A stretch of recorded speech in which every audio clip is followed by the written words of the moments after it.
Chapter 231. The green leaves drifted down from the branches and slowly landed on the expensive wool carpet, without making any sound. Lu Chenjia looked at the beautiful patterns on the wool carpet quietly. She looked at the lonely green leaf in the middle of the pattern. No one knew what she was thinking.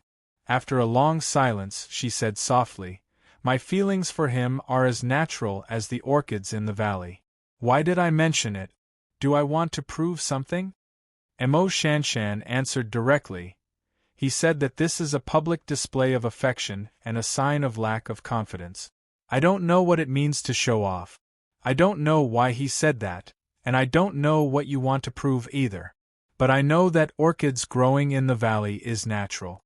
When you moved the flower in front of me and carefully cut it, it was no longer natural. She did not say anything else.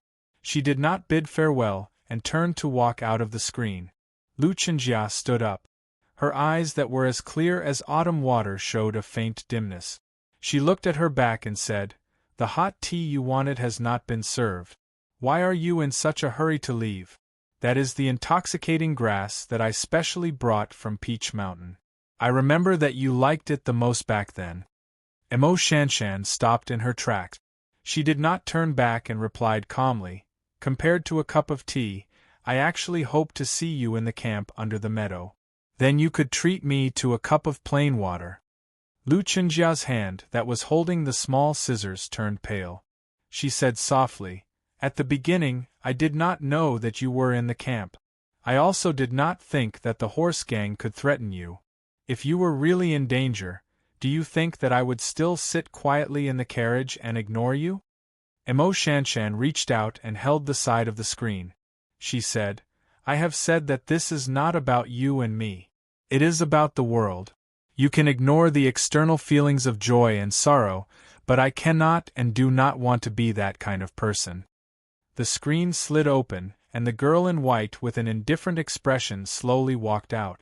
The disciples of Black Ink Garden who were drinking tea outside and had nothing to do all stood up to welcome her. The students of Revelation Institute on the opposite side also stood up. Mo Shanshan looked at Zhuozhihua and nodded gently. Her peers then knew that the Hill Master was not polite to the flower addict during the conversation inside the room. Suddenly, their chests were filled with joy. Ignoring the enthusiasm of the Revelation Institute's students to ask them to stay, and not even bothering to say a word, the disciples of Black Ink Garden proudly walked out of the magnificent tent with their heads held high. Outside the tent, the blue sky was high and far. There was not a single cloud. The girl in white squinted her eyes and looked at the sky. She thought about how Lu Chenjia had finally lowered her head and lost her arrogance. She could not help but feel relieved. Only then did she understand that this was bullying. Only then did she understand that the so-called revenge was not limited to words or fists. Thinking of this, she looked back at Ning Ke, who was standing quietly in the group of girls. She thought to herself, as a disciple of the Academy of the Tang Empire, he should be generous, but why is he so meticulous? The girls of the Great River Kingdom returned to their own campsite and could no longer suppress their curiosity. They began to ask the Hill Master what she had said to the flower addict. The tent was filled with chatter and bustle. Even Ning Ke looked towards her. After a moment of silence, Mo Shanshan repeated the previous conversation. The joys and sorrows of the world have nothing to do with her? Does senior brother's death under the meadow have nothing to do with her? It seems that we, the people of the world, are not even comparable to a flower in the eyes of the princess.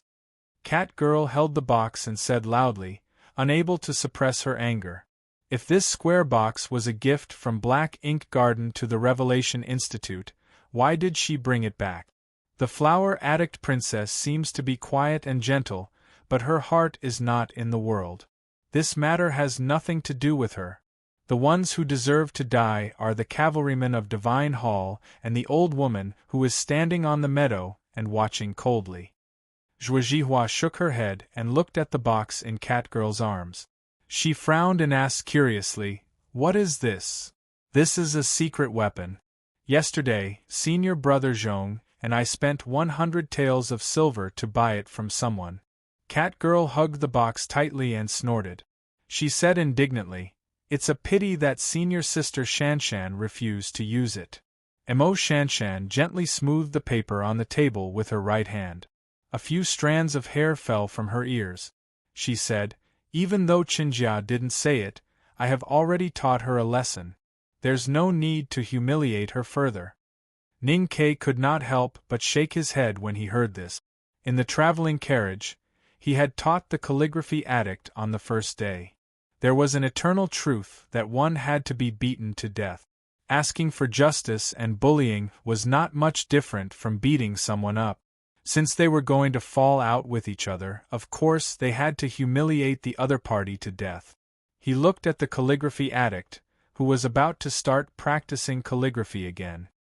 He suddenly realized that ever since he entered the back of the mountain of the academy, he had been obsessed with cultivation and had forgotten about writing for a long time. Suddenly, he realized something else. Ever since he had combed her hair once in the carriage at the tragic camp, she had maintained this hairstyle. Her black hair was simply tied behind her back, revealing her fair and beautiful face, making her look even more graceful and elegant. Zhuo Zhihua said to the crowd, "The Divine Hall will convene a meeting in the afternoon to discuss the matter of assisting the palace and sending troops against the desolate man next year. Disciples of all sects must attend. Everyone, eat early and don't waste time." The grassland people lived on mutton, and there was no rice in their meals.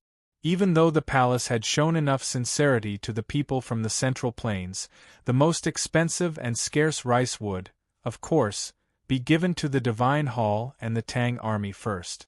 Therefore, the disciples of the Black Ink Garden still had oily mutton and mutton soup for lunch today. No matter how much they cooked, mutton was still mutton. After leaving the Blue Loin Sea, these girls had almost never eaten anything else. Yesterday, they had eaten too many new things at the Gumumu meeting.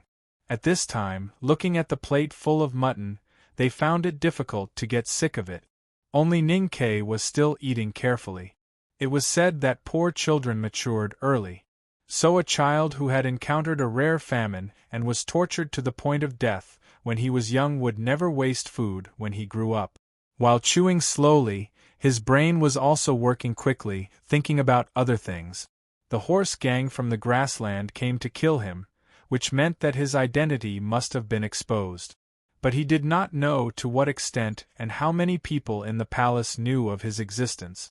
The Tang camp in the east was full of the elite cavalry of the northeast border military. What was the relationship between General Shu from Chang and Anshou?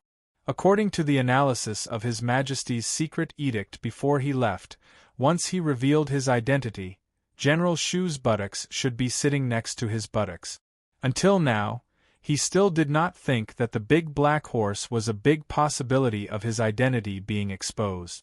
It had to be said that the great His Majesty and the handsome old Chow from the Spring Breeze Pavilion had met countless people in their lives, but they had made a big mistake in using Ning Quebec.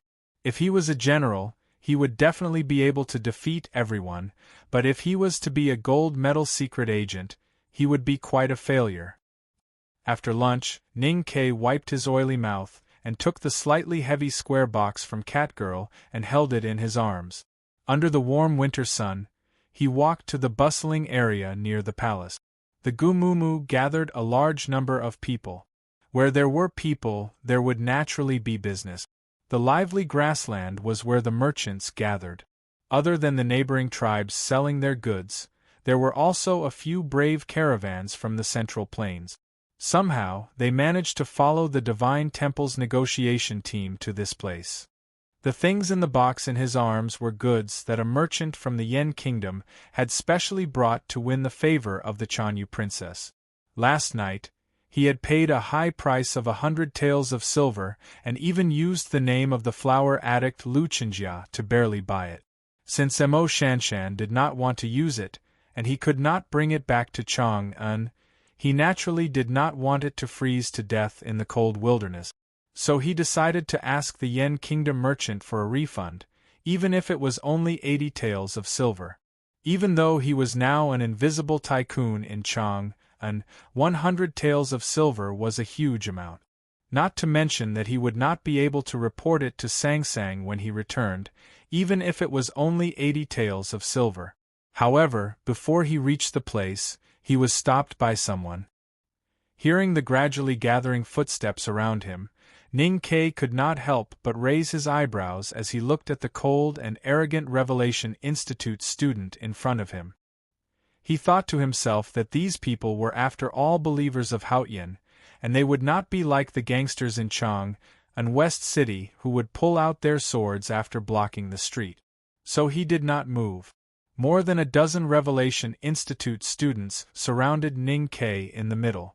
They seemed to be standing loosely, but in fact they had blocked all possible escape routes.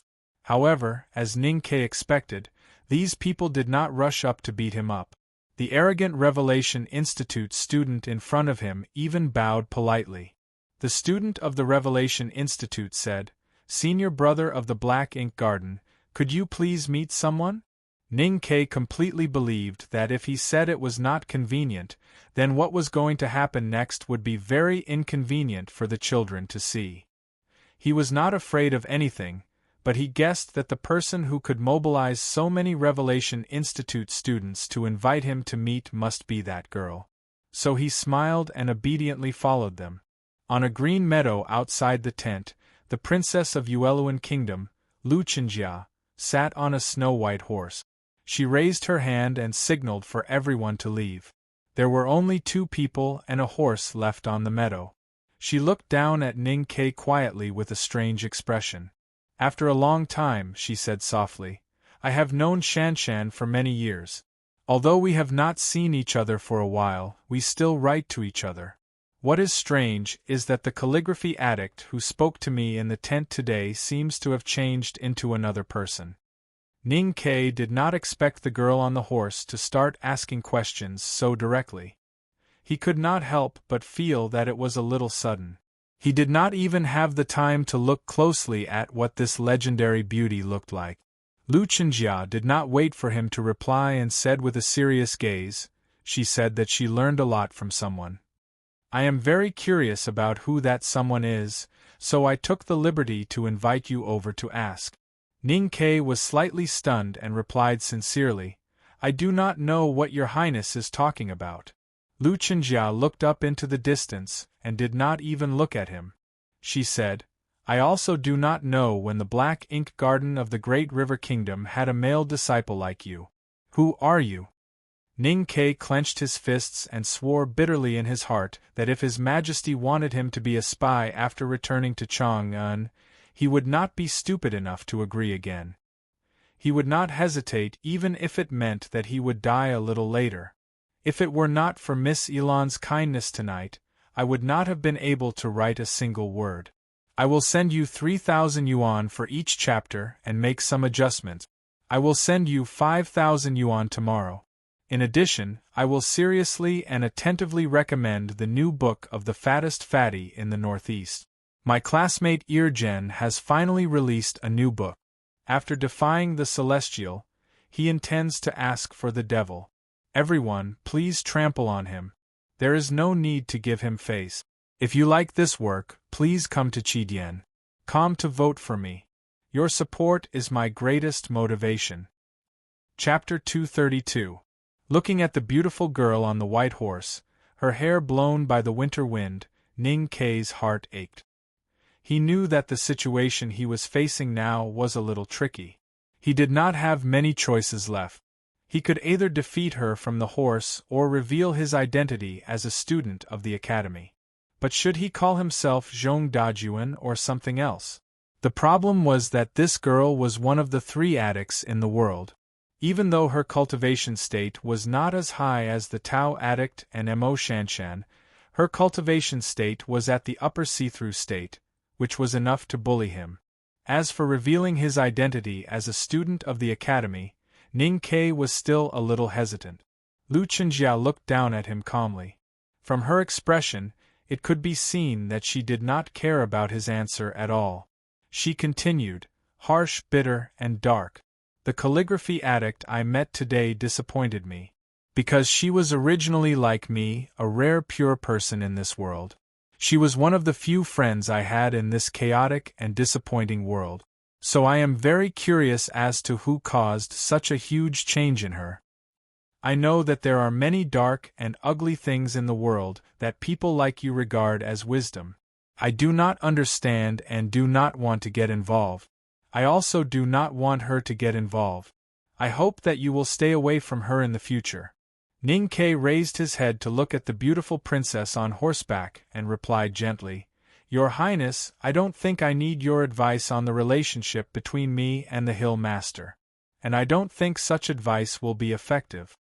Shanshan is pure in nature and has not experienced the affairs of the world. When she first comes into contact with your dark tricks, she will probably find it interesting and think that it is the truth.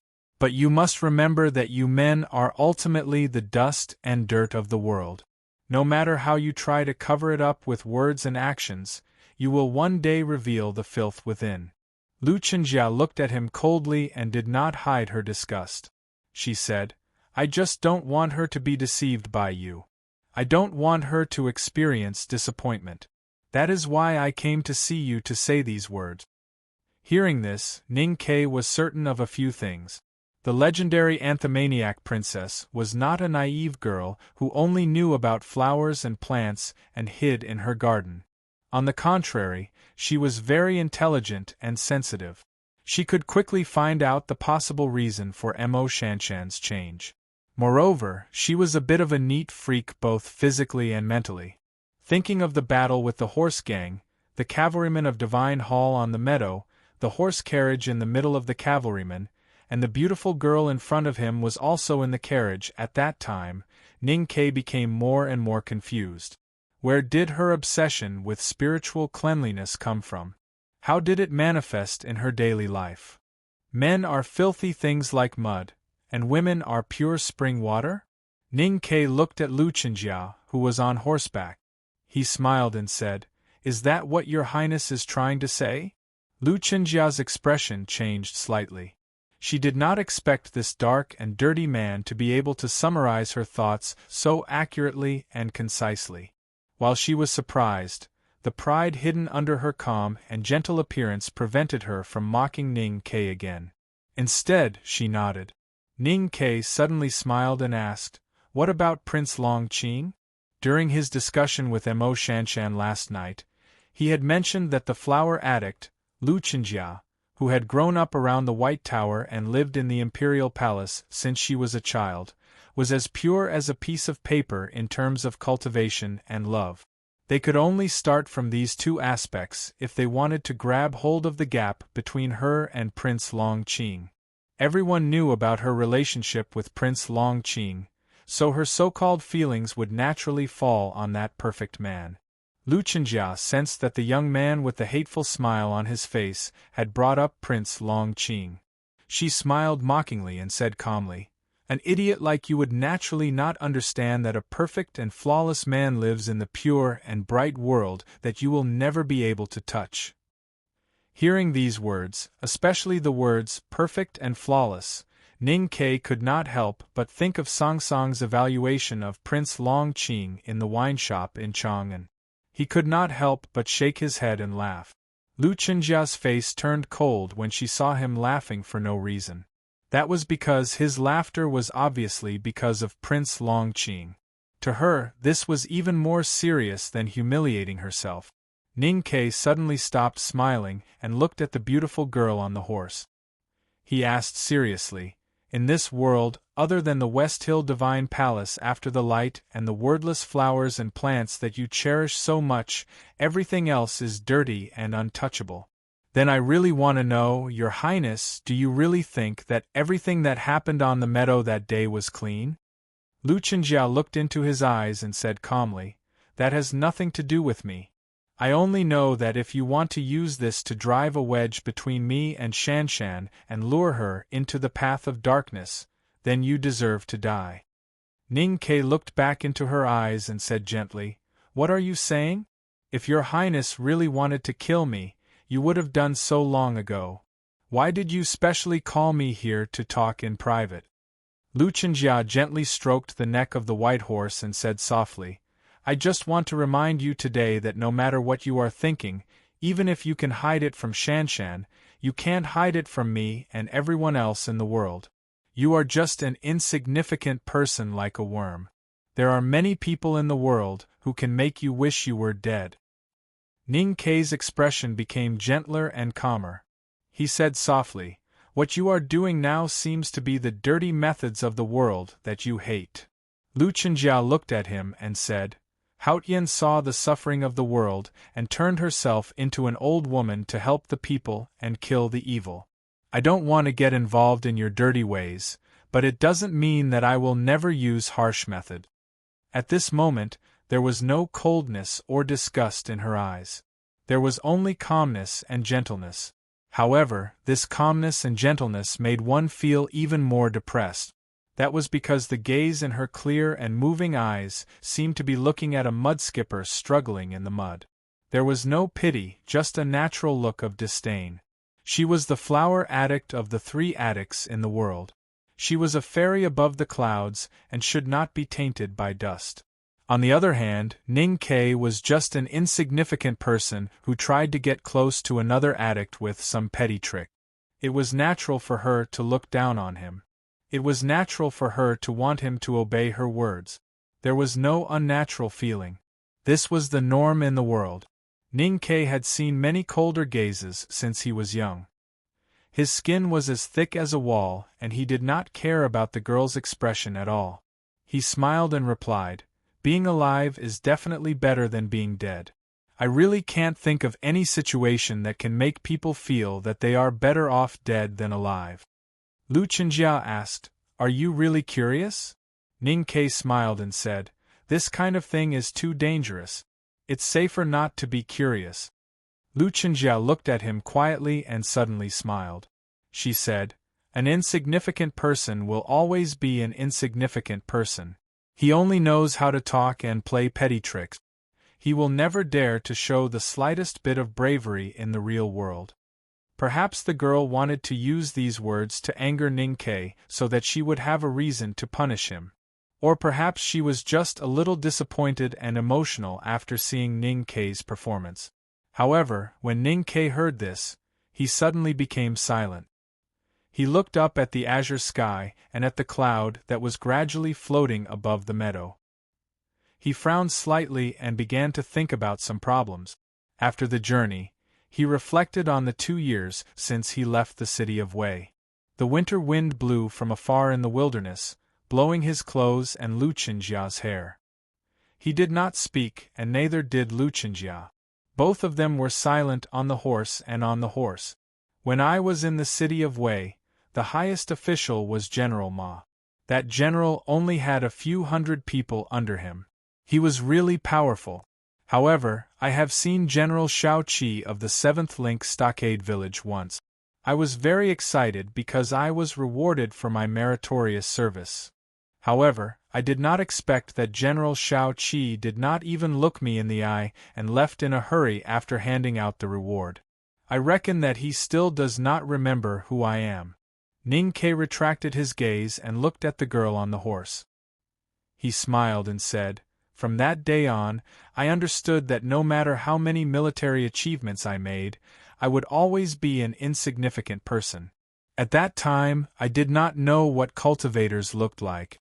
I thought that you were all immortals who could fly in the sky. I did not know what kind of divine realm your world was. I thought that you all lived in a fairyland in the sky.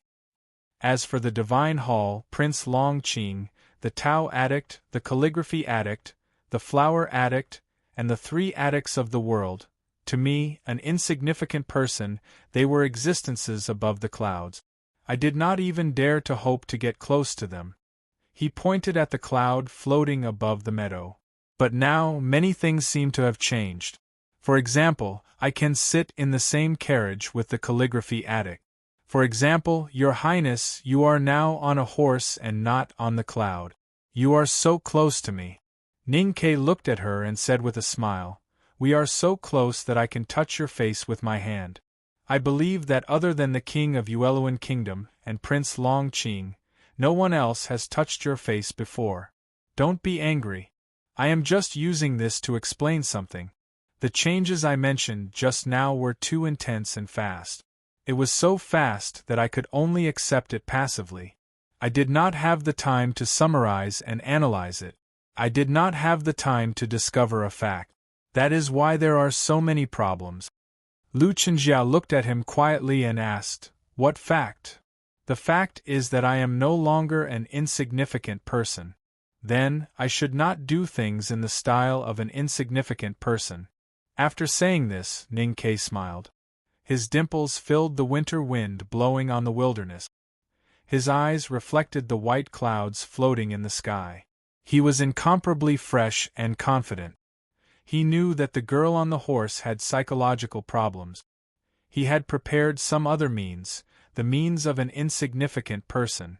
However, after being pressured by the other party, he suddenly thought of what second brother had told him before he left. He thought about what second brother would do if he was in second brother's shoes. Second brother was his idol, and youngest uncle was second brother's idol. Then, what would youngest uncle do if he was in second brother's shoes?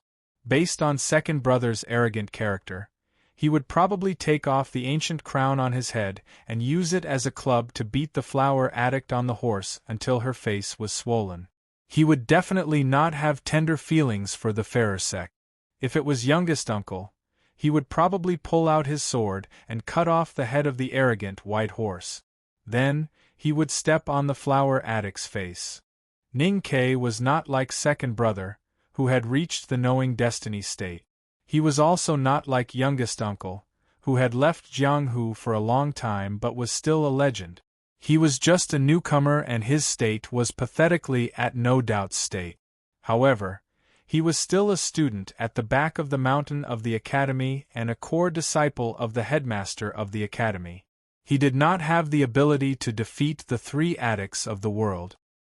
He could not drag Lu Chenjia off the horse, take off her pants, and spank her bare butt until it turned red. Then, he could ask Emo Shanshan to draw a sketch and send it to Prince Long Qing. However, since he had already understood that he should leave the world of insignificant people and decided to reveal his identity, he naturally had his own way.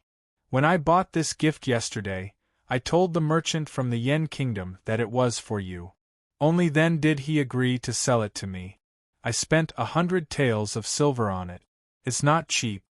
Ning Ke picked up the square box that he had been holding in his arms and untied the cloth on it. In the box was a small flower tree that was secured by a straw frame and protected by a paper film. He tore off the paper film and showed Lu Chenjia the breathtakingly beautiful blue petals and green stems.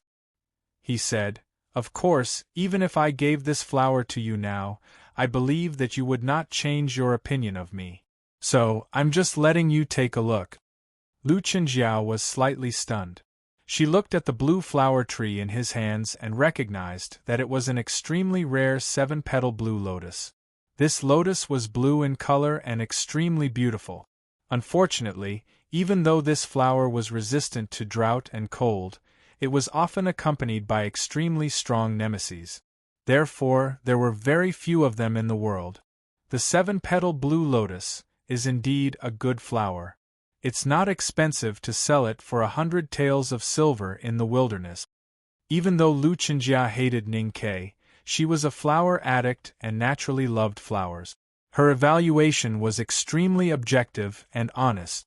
Then, she frowned slightly and reprimanded, "Even if the 7-petal blue lotus is resistant to cold, it is still a plant from the south of Yen. How can it withstand the cold wind in the wilderness? Hurry up and put away the paper film." Ning Ke was very obedient. The girl on the horse asked him to keep it, so he kept it. However, he did not keep the rare flower tree in his hands, but the hands that were holding the flower pot. The flowering tree slipped from his hands and instantly fell to his feet. When it touched the hard ground of the wilderness, the flower pot cracked and shattered like fragile glass. The paper film of the straw rack was all smashed. The beautiful flowering tree inside suddenly became unrecognizable. Its petals were scattered and its green branches were broken. It seemed that it would never come back to life again. Lu Chenjia's expression changed drastically. She pulled the reins and took a few steps forward, but she could not stop this from happening. The beautiful blue petals were scattered on the ground. They rolled slowly in the wind and were stained with a lot of dust. The straw frame and paper film covered the rustling flower tree. The scene was extremely messy. She looked at the broken flowers on the ground in front of the horse, and her beautiful face suddenly paled. Her eyes revealed a look of pity. Then, she slowly turned around and looked at Ning Ke quietly. She said, "Are you provoking me?" Tragedy was tearing the beauty of life apart and showing it to others. Everyone saw the beauty of life differently. The things that they cherished and loved were also different. Money, beauty, power, knowledge, cultivation, and so on. In Lu Chenjia's heart, the beauty of life was not the happiness of the secular world, but the flowers and plants that had nothing to do with the secular world.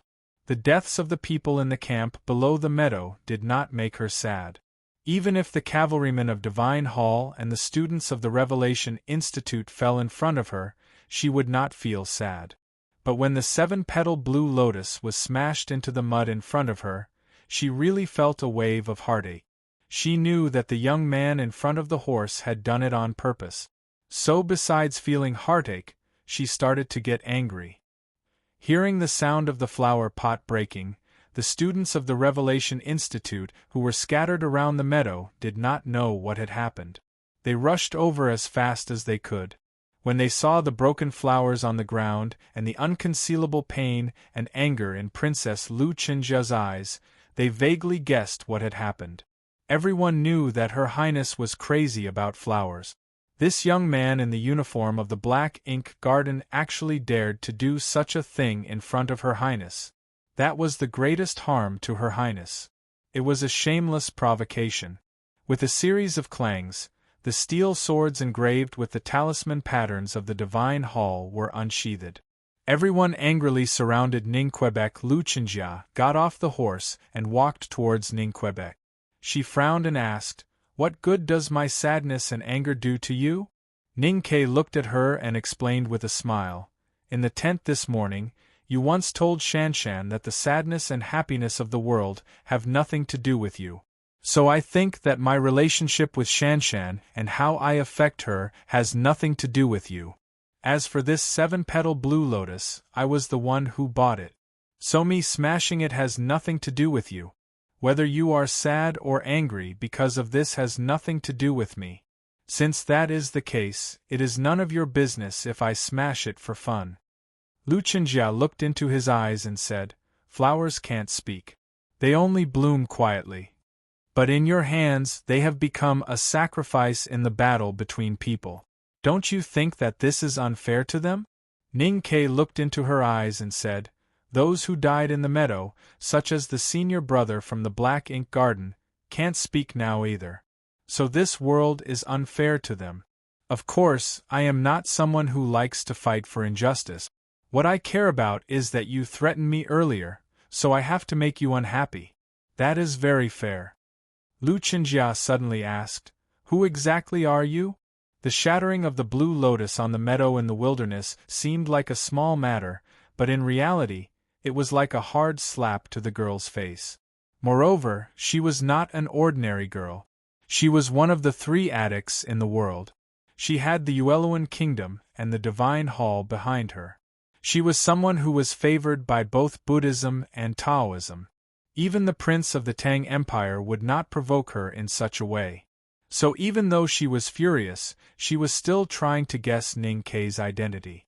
Was he a daring and foolish person, or did he have a powerful background that allowed him to be unafraid of the Taoism and Buddhism sects? The first thing that was revealed was not Ning Ke's identity, but another identity that Lu Chenjia and the students of the Revelation Institute wanted to know, the identity of the owner of the big black horse. Ning Ke put his finger between his lips and blew a clear and even shrill whistle. After a while, loud hoofbeats sounded in the field to the north of the camp. The hoofbeats were messy and dense, as if the horses were in high spirits and happy. The big black horse came from afar and rushed to the meadow. Then, it walked carefully to Ning Kei's side and gently nudged his shoulder. It looked unusually docile. The unusually handsome snow horse behind Lu Qinjia suddenly saw the big black horse appear in front of it. It remembered the painful experience yesterday, and was not comforted by the big black horse's docile expression. It retreated in fear. The reins broke free from Lu Qinjia's hand. Lu Qinjia looked at Ning Kei and the big black horse beside him, as well as the broken flowers and branches at his feet. Ning Kei's gentle expression finally disappeared. She stared at him coldly and said, "So, it's all because of you." Ning Kei cupped his hands in greeting and said gently, "Yes." The big black horse was the focus of everyone's discussion during the Gumumu gathering. The Chanyu of the palace and many other bigwigs were looking for it. They wanted to make it their own mount. Its sudden appearance had attracted countless people in the tribe. A dense crowd chased after it and came to the meadow at the same time. Lu Qinjia's voice was slightly cold as she said, "Do you think I won't dare to kill you just because there are so many people watching? I've said it before. You filth in the mortal world only know how to use petty trick. You don't know that strength is everything. I know I'm weak, but I also know that strength doesn't mean everything." Ning Kei took out an waist token from his chest and held it in the air. He said, "Sometimes background is more important." A student of the Revelation Institute saw the words on the waist token and frowned.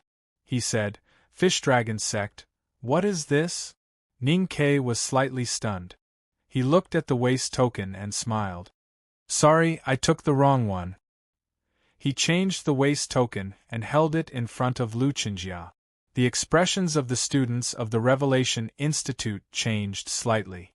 Someone shouted, "So what if you're a student of the academy?" Ning Kei shook his head and said, "You should have looked more closely." The students of the Revelation Institute took a closer look and saw clearly what this token represented. Everyone fell into a state of shock and silence. They did not know what to do with the divine hall swords in their hands. Lu Qinjia also saw the waist token clearly. Her gaze turned cold. "Is there anyone who wants to kill me now?" Ning Kei looked at the students of the Revelation Institute around him and said sincerely, "If no one wants to kill me, then I'll leave first. The meeting that the Divine Hall has called should have started. I don't have much time to waste." Then he looked at Lu Qinjia and said with a smile, "I have a few words to say to you. First, if the difference between a small character and a big character is not their character, but their background, sect, or family, then I'm not a small character. Second, you don't have the ability to make me wish I was dead. I think even the three great gods of the Divine Hall don't have the ability to make me wish I was dead. So I hope that when we meet again in the future, Your Highness, you don't have to say so much nonsense. Finally, there's no perfect person in the world. Of course I'm not. Your partner Prince Long Qing isn't either. At least in front of me, he probably doesn't have the confidence to say such words." With that, Ning Kei mounted the big black horse, lifted the reins and galloped toward the camp. Before he mounted the horse, he stepped on the 7-petal blue lotus that was scattered on the ground. No one knew if it was intentional or not. To be continued. If you like this work, please come to Chidian.com and vote for me. Your support is my greatest motivation. Chapter 233. Looking at the big black horse galloping away, many herdsmen and palace soldiers chased after it excitedly. The students of the Revelation Institute remained silent on the meadow. Many of them had already guessed Ning Kei's true identity.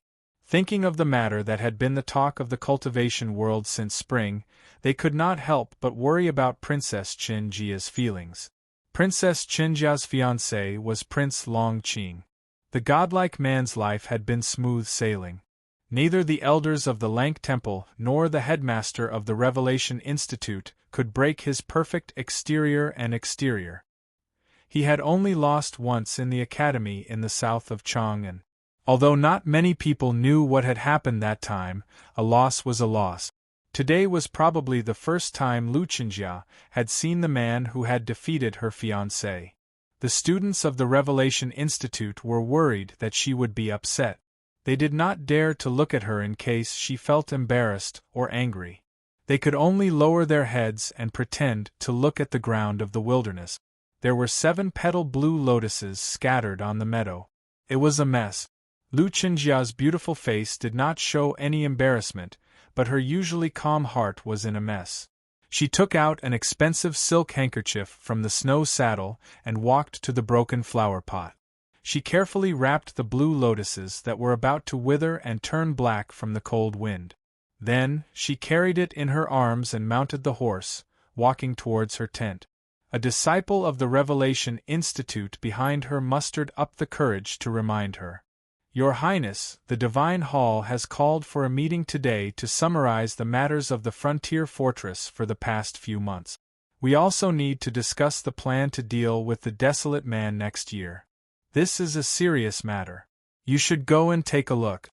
Lu Chenjia lifted the reins lightly. She did not care about the voice behind her, nor did she care about the meeting called for by the Divine Hall. She only looked at the big black horse in the distance, thinking about many things. When the news of the opening of the second floor of the academy spread in spring, she had been silently paying attention and praying. She hoped that her partner would get what he wanted and enter the back of the mountain to become the core disciple of the headmaster of the academy. However, she did not expect such a proud, confident, and powerful man who seemed to never be defeated to actually be defeated. After that, Prince Longqing returned to West Hill. Although the two had never discussed the matter of the second floor of the academy, she could clearly feel that the current Longqing was slightly different from before. He was still proud and confident, radiating a dazzling brilliance, but there was something unnatural in that pride and confidence, and there was a very faint shadow in the brilliance. Lu Chenjia knew how all of this had happened. It was all because of Ningquebec. Failure was not terrible. For people like Prince Longqing and her, they had accurately understood the relationship between failure and success when they first learned cultivation at a very young age. However, Longqing's state was profound and his Taoist heart was clear. He was only one step away from entering the knowing destiny state. Ning Ke, on the other hand, had just learned cultivation. His strength was weak and his state was shallow. One could imagine the blow to a cultivator's state of mind if he failed on such a basis. When it came to love, one would be happy because of the other person's happiness and sadness, and forget about the happiness and sadness of the outside world. As for the person who had defeated Longqing and entered the back of the mountain of the academy, she certainly did not like him and even felt enmity towards him. If not for the fact that Longqing had to remove the barrier of his Taoist heart himself, she might have even secretly gone to Chang'an and humiliated him.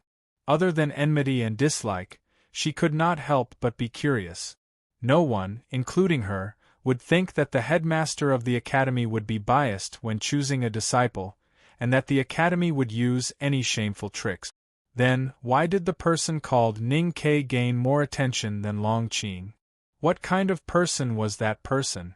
She had finally seen that person today, and she also knew what kind of person he was.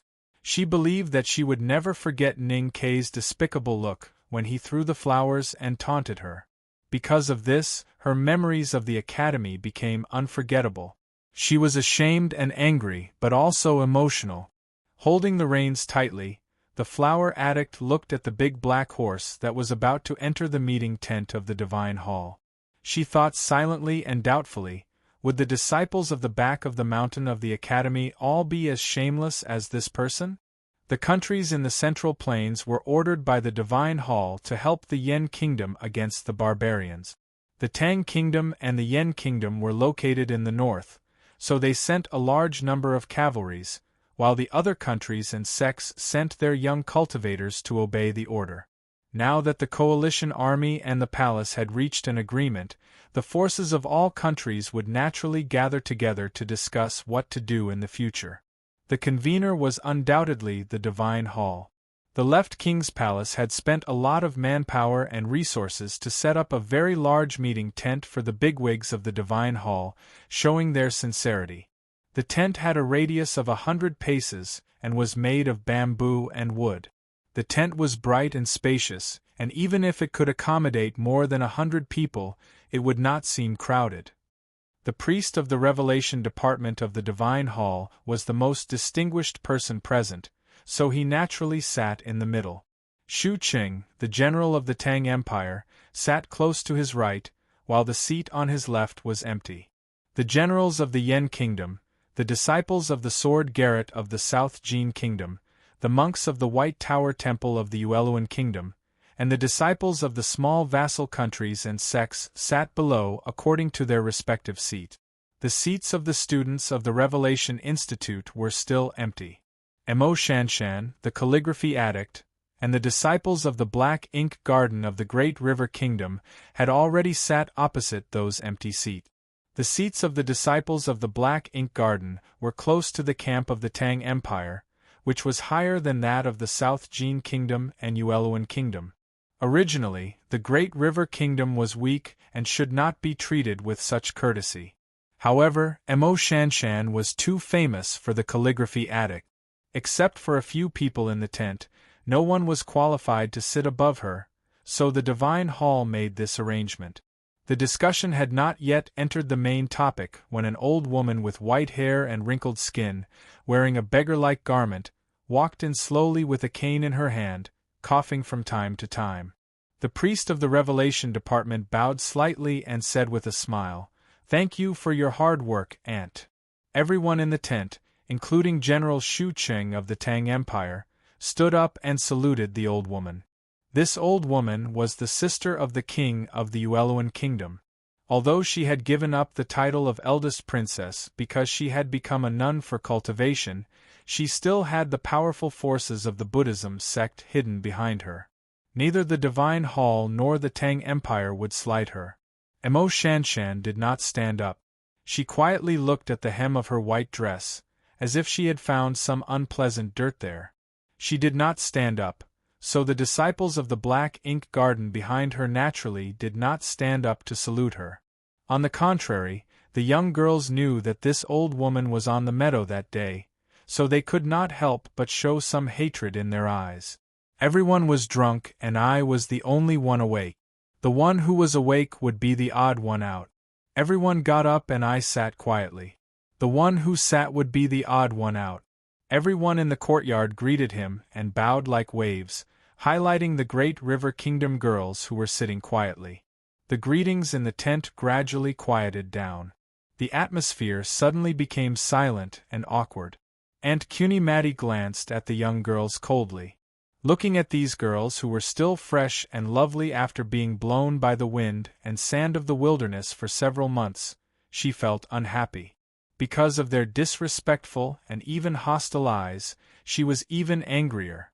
She sat down beside the priest of the Revelation Department and said in a gloomy tone before anyone spoke, "The tribes of the wilderness of the north are inseparable from the devil's doctrine.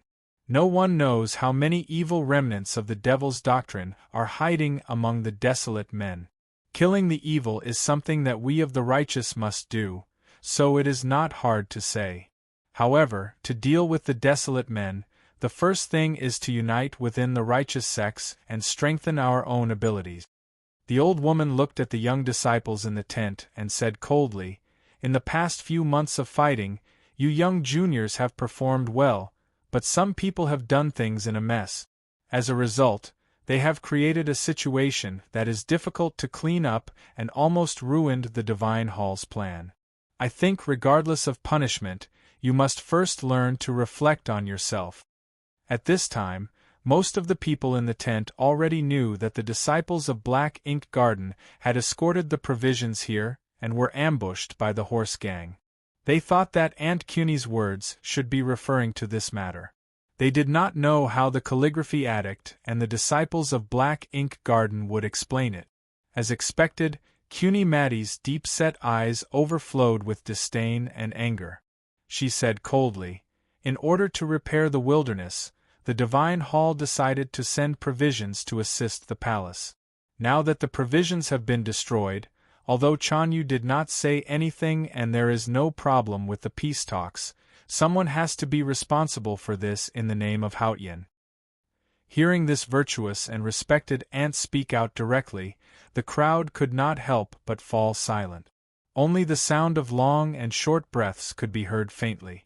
Many people looked at Emo Shanshan, who had been sitting quietly. Hearing this, the priest of the Revelation Department smiled slightly. He knew that the old woman did not like the black ink garden for some reason and wanted to make a fuss. However, before leaving, the great divine priest of Revelation had told him that the calligraphy addict, Emo Shanshan, was too lonely. If he wanted her to become the pillar of the Divine Hall in the future, she still needed to be polished. So he did not say anything. General Xu Qing came from Chang'an City and did not care about the internal affairs of the Divine Hall. However, the Empire and the Great River Kingdom had always been on good terms. At this time, seeing Cuny Matty oppressing the girls of the Great River Kingdom, he was a little displeased. He frowned slightly and asked, "What happened?" The priest of the Revelation Department was a man with white hair and beard, but he still looked very young. After thinking for a while, he said gently, "Chen Bachi, the commander of the Papal Guardians of the Judicial Department, personally experienced this matter. Let him tell you." These words seemed ordinary and casual, but in fact it was extremely clever. The Papal Guardians of the Divine Hall were under the command of the two priests of the Judicial Department, and had nothing to do with the Revelation Department. He let the commander come to explain. No matter what the result of the dispute would be, the Revelation Department could still stay out of it and maintain a detached and fair position. Chen Bachi, the commander of the cavalrymen of Divine Hall, looked at the crowd with a solemn face and said, "That day, the disciples of the Black Ink Garden were timid and afraid to fight, and let the horse gang break into the camp. The soldiers and civilians of the Yen Kingdom suffered heavy casualties. I saw that things were not right, so I led the troops to take the risk and launch a surprise attack to break the siege of the horse gang." The disciples of the Black Ink Garden looked at each other and felt cold all over. Their clenched fists trembled slightly. They had lived in Mogan Mountain since childhood. How could they know that there was such a shameless person in the world? Cat Girl rushed out with a red face and shouted angrily at the commander of the cavalrymen, "Chen Bachi, you are shameless. Thank you for your recommendation votes. Please continue to let me thank you. Tonight, I will start to revise the second volume. That's it. Tomorrow, 6,000 words will be guaranteed at least. If you like this work, please come to Chidien.com to vote for it.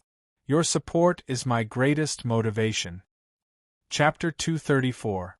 Cat Girl pointed at the commander of the cavalrymen of Divine Hall and scolded with a red face.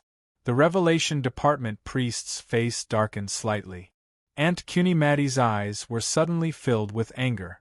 She stared at the little girl and said coldly, "You don't have any respect for seniority. How did your master teach you? Is it your turn to speak out?" Zhuozhihua took 2 steps forward and pulled Cat Girl back behind her. She bowed to those bigwigs and forcibly suppressed the anger in her heart. She said in a trembling voice, "Aunt, this matter is related to the reputation of our Black Ink Garden. Junior brother Sher was buried in the meadow. Can't we talk?" Cuny Matty's wrinkled face showed a trace of disgust. She said gloomily, "As a disciple of the master of calligrapher, he couldn't even defeat the horse gang. He deserved to die because he was not as good as others." For hundreds of years, the Yueluan Kingdom and the Great River Kingdom had been incompatible because of the dispute in the Tianmu Forest. No one knew how many big and small wars had taken place between the two sides. It could be called a blood feud for generations. The Yueluan Kingdom had a vast territory and was a place where Buddhism flourished. Its strength was far above the Great River Kingdom.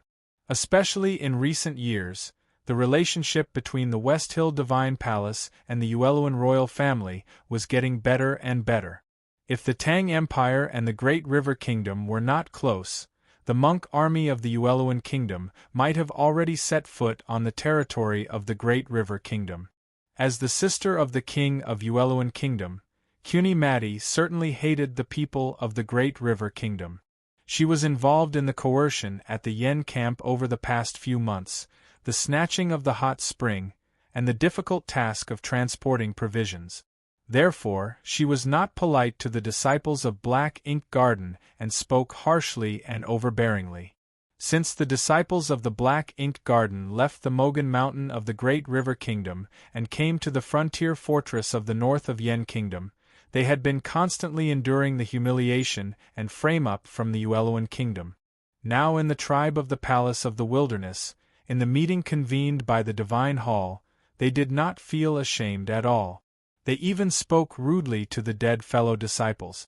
Even if the girls were gentle, they could not control their anger and stood up one after another. With the clear sound of swords swinging, more than a dozen slender swords were aimed at Aunt Madi. At this moment, they had already forgotten how noble this old lady was. Under the wide tent, the monks from the Yueluan Kingdom's White Tower Temple saw the disciples of the Black Ink Garden dared to draw their swords.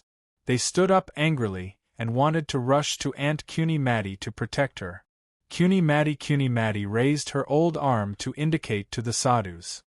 Madi raised her swords in their hands and looked at the kingdom's girls of the disciples of the kingdom's eyes. How could the Great River Kingdom girls be allowed to act recklessly in the meeting convened by the Divine Hall? Instead, the aunt cold-bloodedly hoped that the girls would be blinded by hatred. Once they really dared to use their swords against her, both the people of the Divine Hall and the cultivators from other countries would deal with them harshly.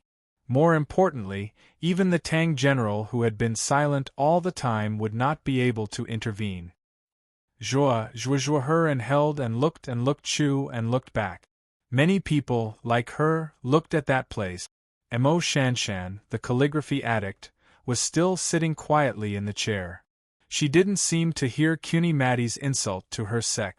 She didn't seem to have any opinion on what happened on the meadow and felt nothing. She looked down at her pure white dress and seemed to regard the stain as a lotus flower. Because of her silence, the atmosphere in the tent became more and more tense.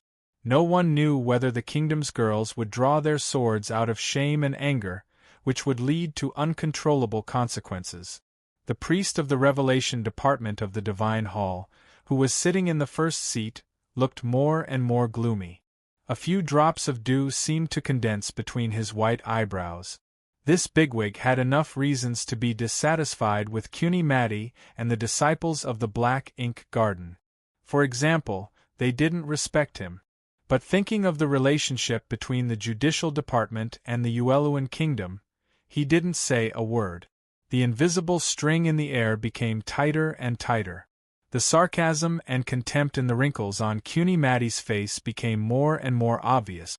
If the situation went on like this, the Great River Kingdom's girls would still be humiliated. But if the Great River Kingdom's girls dared to despise the majesty of the Divine Hall and fight by themselves, no one knew what kind of miserable end they would face.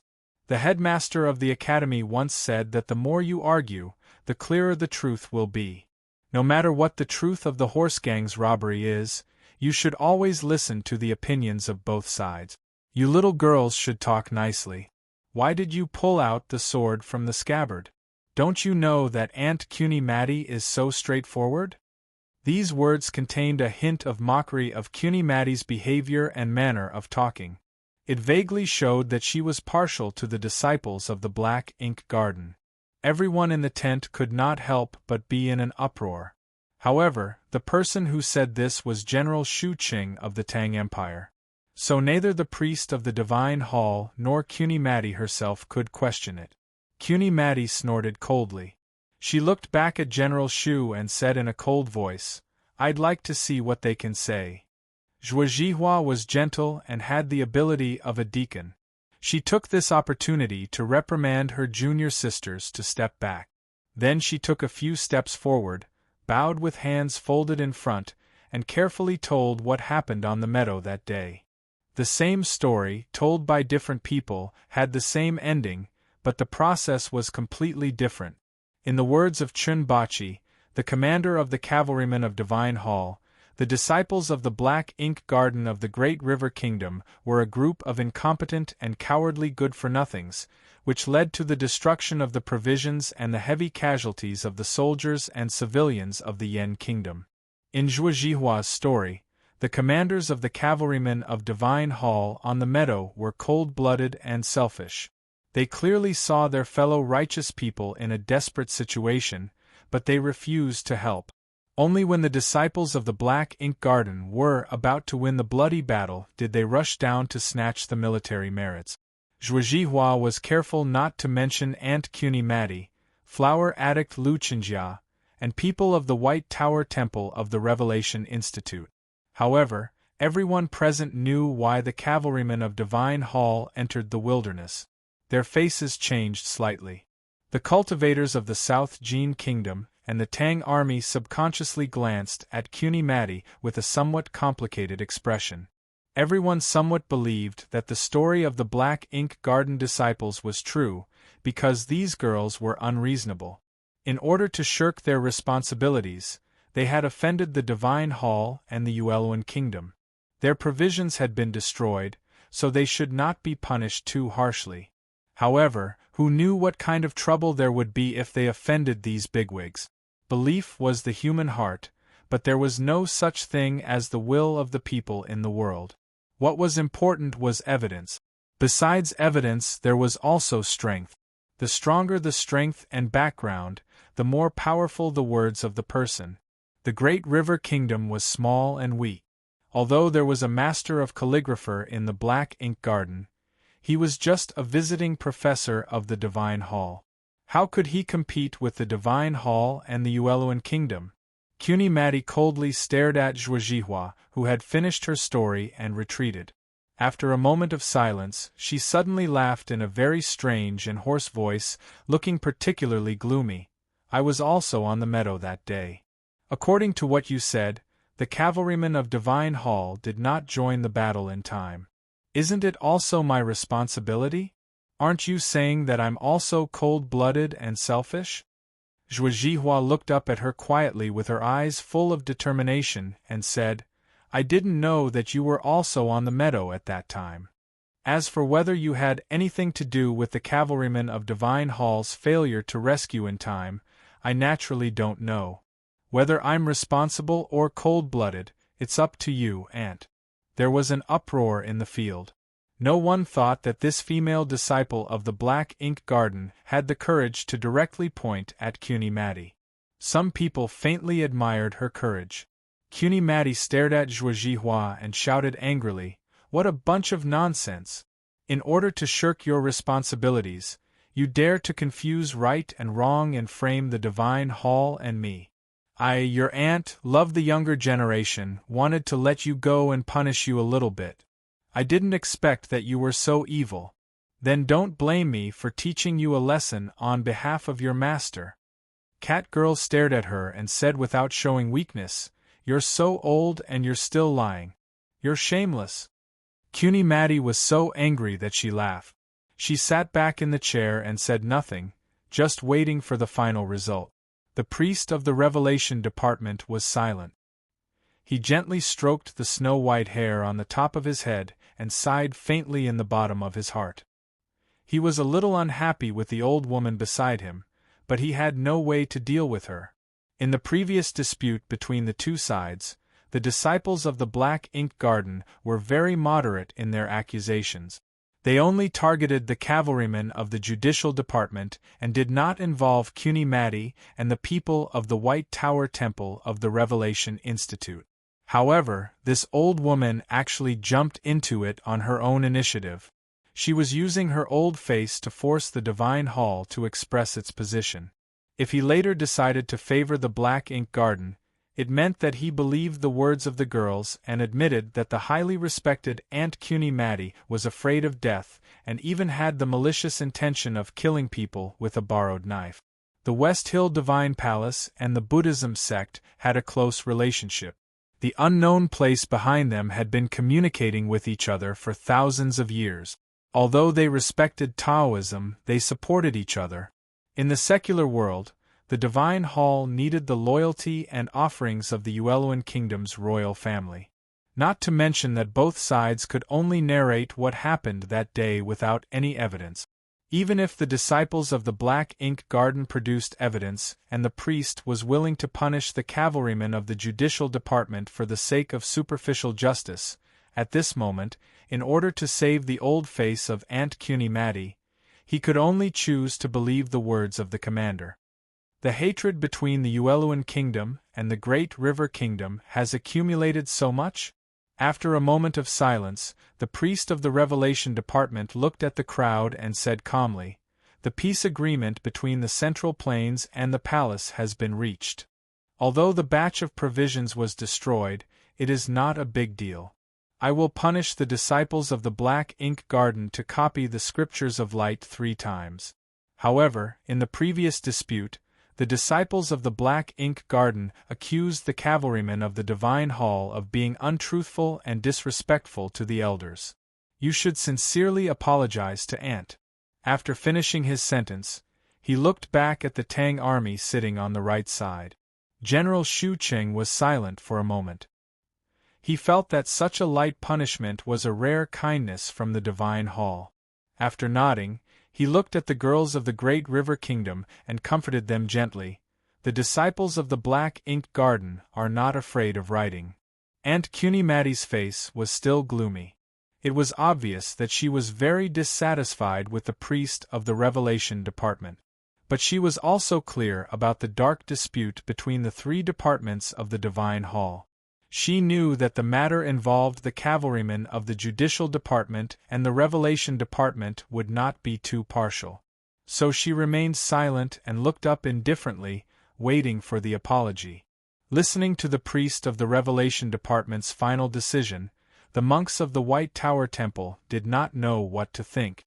But the disciples of the Sword Garret of South Jin Kingdom all thought that the Tang people and the Great River Kingdom were close. If the disciples of the Black Ink Garden were bullied too much, it would probably lead to more dispute. Now that the people of the Tang camp expressed their satisfaction, they were relieved. No one cared about the feelings of the girls of the Great River Kingdom. They stood alone in the corner of the tent, still holding the Xiao sword in their hands, but their eyes were full of anger and confusion. They knew in advance that it was impossible for the Divine Hall to deal with it fairly, because the apologetic Divine Army was originally the cavalrymen of the Divine Hall. But they did not expect that the Divine Hall would deal with it in such a way. The priest of the Revelation Department's decision was very gentle in everyone's eyes. However, these girls from the south were gentle and firm.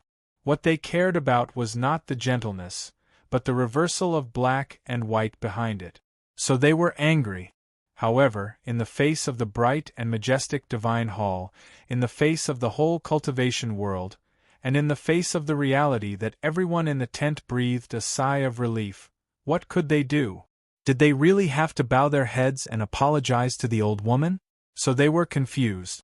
All the disciples of the Black Ink Garden, including Zhuo Zhihua, turned their heads and looked at Mo Shanshan, who was sitting quietly in the chair. Mo Shanshan slowly rose to her feet. There was not a single trace of emotion on her elegant and indifferent face. Her thin, red lips were pursed into a straight line, making her look particularly unyielding. It formed a sharp contrast with her soft, black hair. Her dress flowed down like water. She stood in the water and looked at the bigwigs above. She shook her head and said calmly, "Priest, I don't accept this result." At this time, many people were watching her and wanted to know what she would say. According to the rumored temperament of the calligraphy addict, people were not very worried. However, they did not expect that the rumored calligraphy addict seemed to be vaguely different from the real calligraphy addict in front of them. Her response was so simple and stern. There was no emotional debate or angry accusation. From the beginning of the meeting, she had been silent until the Divine Hall came out with the final result. Then she said softly, "I don't accept it." Since she didn't accept it, then it was as if nothing had happened. The expression of the priest of the Revelation Department changed slightly. He leaned forward slightly and looked at Emo Shanshan, who was not far away. His white hair and beard slowly released a coercion. He had been waiting for the calligraphy addict to show her attitude, but she had not shown it before. At this time, when all parties came out with the result, she made her statement. He could only think that it was a provocation to the dignity of the divine hall. Hill Master, I have always respected you. I really want to know what your attitude is. Emo Shanshan looked at the priest calmly and bowed slightly. She said, My attitude is that I don't accept it. Neither I nor my master will accept the unfair result. Why mention the master of calligrapher? Even if he is here today, I will say the same. Cuny Matty stared at her white cheeks coldly and asked in a gloomy tone, Hill Master, you have the guts not to accept the result of the Divine Hall. Do you think that the Divine Hall and I, an old woman, have been unfair? The saying, age is more ruthless than death, described this aunt. She was an extremely honorable senior cultivator, but today she had forced the room for conversation into nothingness twice. Her gloomy words were like a cold sword stabbing directly into the other's heart. Everyone present knew the elegant and dull temperament of the calligraphy addict. Although her previous performance had surprised everyone, they thought that Aunt Cuny Matty had thrown the Divine Hall in front of her at this time, so she should remain silent. However, today the calligraphy addict surprised everyone again. Emo Shanshan looked at the old woman expressionlessly and said calmly, You have always been unfair. Countless sounds of people sucking in cold breaths rang out in the tent. The priest of the Revelation Department looked at her quietly and said, Hill Master, if there is no evidence, you can't accuse the Divine Hall of being unfair. I don't want to send a letter to Mogan Mountain. Please be careful. Emo Shanshan's sparse eyelashes trembled slightly.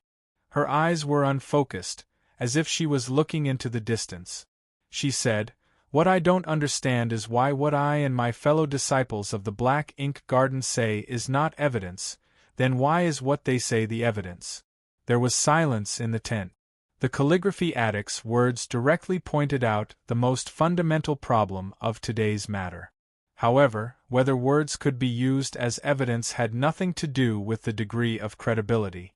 It was only related to who the speaker was. The effect of the words of a rich man and a beggar in the court was always different. This was the way of the world. What could they do? Cuny Matty suddenly laughed hoarsely and old. When the laughter gradually subsided, she looked at Emo Shanshan not far away and said with pride, contempt and sarcasm, Who in the world will believe that I, Cuny Matty, will also tell a lie? It was not who would believe, but who dared to believe. After a moment of silence, the priest of the Revelation Department looked at the disciples of various countries and asked, Does anyone know where the horse gang came from? Did any disciples of other sects pass through the meadow that day? No one answered, because there were indeed no other cultivators passing through the meadow that day. As for the horse gang, there might be some lucky ones who escaped, but how could they find them in the vast wilderness? In the quiet meeting tent, Emo Shanshan bowed her head and looked at the tips of her shoes poking out from under her skirt. She was silent for a long time, thinking about what someone had said to her in the carriage, about the tiger and the rabbit, and the tiger and the tiger. I can accept the punishment from the Divine Hall, but the commander of the cavalrymen of Divine Hall said that the disciples of the Black Ink Garden are muddle-headed and incompetent, cowardly and afraid to fight, and even dare not to fight against the horse gang. I can't accept it. I have been thinking about how to prove my courage and ability. She flicked her fingertips and pulled out a tiny saber from the waist of Zhuozhihua. She looked at the commander of the cavalrymen of Divine Hall named Chen Bachi expressionlessly and said, Although you are also a cultivator of the see-through realm, I will not be bored enough to challenge you, because you are not qualified, so you don't have to worry. Emo Shanshan turned her eyes slightly and fell on Cuny Matty's ugly old face, which was like a paddy field after a drought. She calmly said, I am Emo Shanshan, a disciple of the Black Ink Garden. Aunt, please enlighten me. As soon as she finished speaking, she put the small saber across her palm, with the blade facing down. She exerted force on her wrist, and was ready to cut it open. Wait. The priest of the Revelation Department and General Shu of the Tang Kingdom were shocked and stood up to stop her. The Great River Kingdom was deeply influenced by the Tang Kingdom. Even if it was a duel, it was customary to follow the rules of Chang and City. Cutting sleeves was an invitation to a duel, and cutting palms was a duel to the death. The reaction of the people in the tent was a little slower than that of the two bigwigs. After a while, they understood the intention of her action and stood up in shock. There was a sound of chairs and stools collapsing. Emo Shanshan had issued an invitation to a duel to the death to Aunt Cuny Matty. As everyone knew, Emo Shanshan was one of the most famous 3 addicts in the world among the younger generation of cultivators. She was a master at the upper see-through state. However, the so-called 3 addicts were not only related to the state of cultivation, but also to the appearance of the 3 women. But the person she was going to challenge today was Aunt Cuny Matty, a powerhouse of the Buddhism sect who had been famous for a long time. Although she was the calligraphy addict, no one was optimistic that she could defeat a predecessor who had decades of cultivation. Therefore, everyone felt that the calligraphy addict looked particularly beautiful today because of her willpower. She was breathtakingly beautiful. Cuny Matty looked at the junior coldly. She held the armrest of the chair with her skinny old tree-like hand and slowly stood up. The priest of the Revelation Department looked at Emo Shanshan and reprimanded her angrily. What are you doing? Put away your saber quickly. Emo Shanshan seemed to have not heard what he said at all. She held the hilt of the saber with her right hand slightly. There was chaos outside the tent. It was extremely noisy. When the tent curtain was lifted and Ning Kai walked in with the big black horse, he saw Emo Shanshan holding the knife horizontally in her palm. He was so shocked that he did not care that there were so many people in the tent. He shouted angrily, What are you doing? Put away your saber quickly. Emo Shanshan looked at him in the distance and slowly put down the knife in her hand. She said softly, Apart from this, I can't think of any other way to wash away the injustice of my dead comrade. Because he is already dead and will not speak again. And it seems that no one will listen to what I say. There was no expression on her face. She was so calm that it seemed that she was talking about a trivial family matter. However, in Ning Kai's eyes, the girl standing there alone was obviously so fragile and sad. Only he could see her fragile and sad. Everyone in the tent followed Emo Shanshan's gaze to the tent curtain. They looked at Ning Kai with curiosity and surprise. The Revelation priest could not stop the calligraphy addict, but this person said exactly the same words as the priest, and the calligraphy addict obediently put away her saber. Then, people in the tent noticed the trust in the calligraphy addict's calm eyes. They noticed the dependence hidden in the eyes of the Great River Kingdom girls that suddenly brightened. Only then did they realize that they seemed to be used to placing their hopes on this young man. They could not help but feel more confused. When people saw the big black horse in his hand, they were even more shocked and speechless when they thought of the scene on the horse race road yesterday. They all thought to themselves, Who on earth is this young man? Last night, I did not finish the revision of this volume. I will continue today and tomorrow. Also, I have to say in advance that the first chapter of this volume has been revised. But the words at the end of the chapter are more important, including the advertisement of Futian. So I will not touch them for the time being. When this volume is finished, I will replace them together. Also, there is no rest this Saturday. Don't forget, last notice, the first place in the weekly list is very dangerous. Don't forget to vote for the recommendation. To be continued. If you like this work, please come to Chidian. Come to vote for me. Your support is my greatest motivation. Chapter 235. Cat Girl rushed over and repeated what had happened in the tent in detail. Especially when she mentioned Cuny Mattie's words, the little girl was even more furious. Everyone in the tent silently watched the conversation between Ning Ke and Catgirl. Because they did not know the specific identity of the young man, they remained silent for the time being. They were very curious about what would happen next. Now that the priest of the Revelation Department had come to a conclusion, and Aunt Cuny Mattie's expression was gloomy, would there be any change? Many people of the palace tribe followed the big black horse to the tent. It was noisy until the steward of the Divine Hall, who was responsible for maintaining order, went out to reprimand them. Then it gradually quieted down. Ning Ke knew what had happened from Catgirl's narration. After a moment of silence, he put the reins of the big black horse on the tobacco pipe at the entrance of the tent, but did not tie it tightly. He looked at Mo Shanshan in the distance and said, "So that's what happened. Is it worth for you to cut your palm? There must be other ways to prove it." Everyone in the tent was still silent. They looked at him with some curiosity and some mockery. They thought that although there was no evidence, the matter of meeting the horse gang on the meadow was not about evidence. How could he prove it? These thoughts and feelings were hidden in the hearts of the people, but Catgirl asked directly.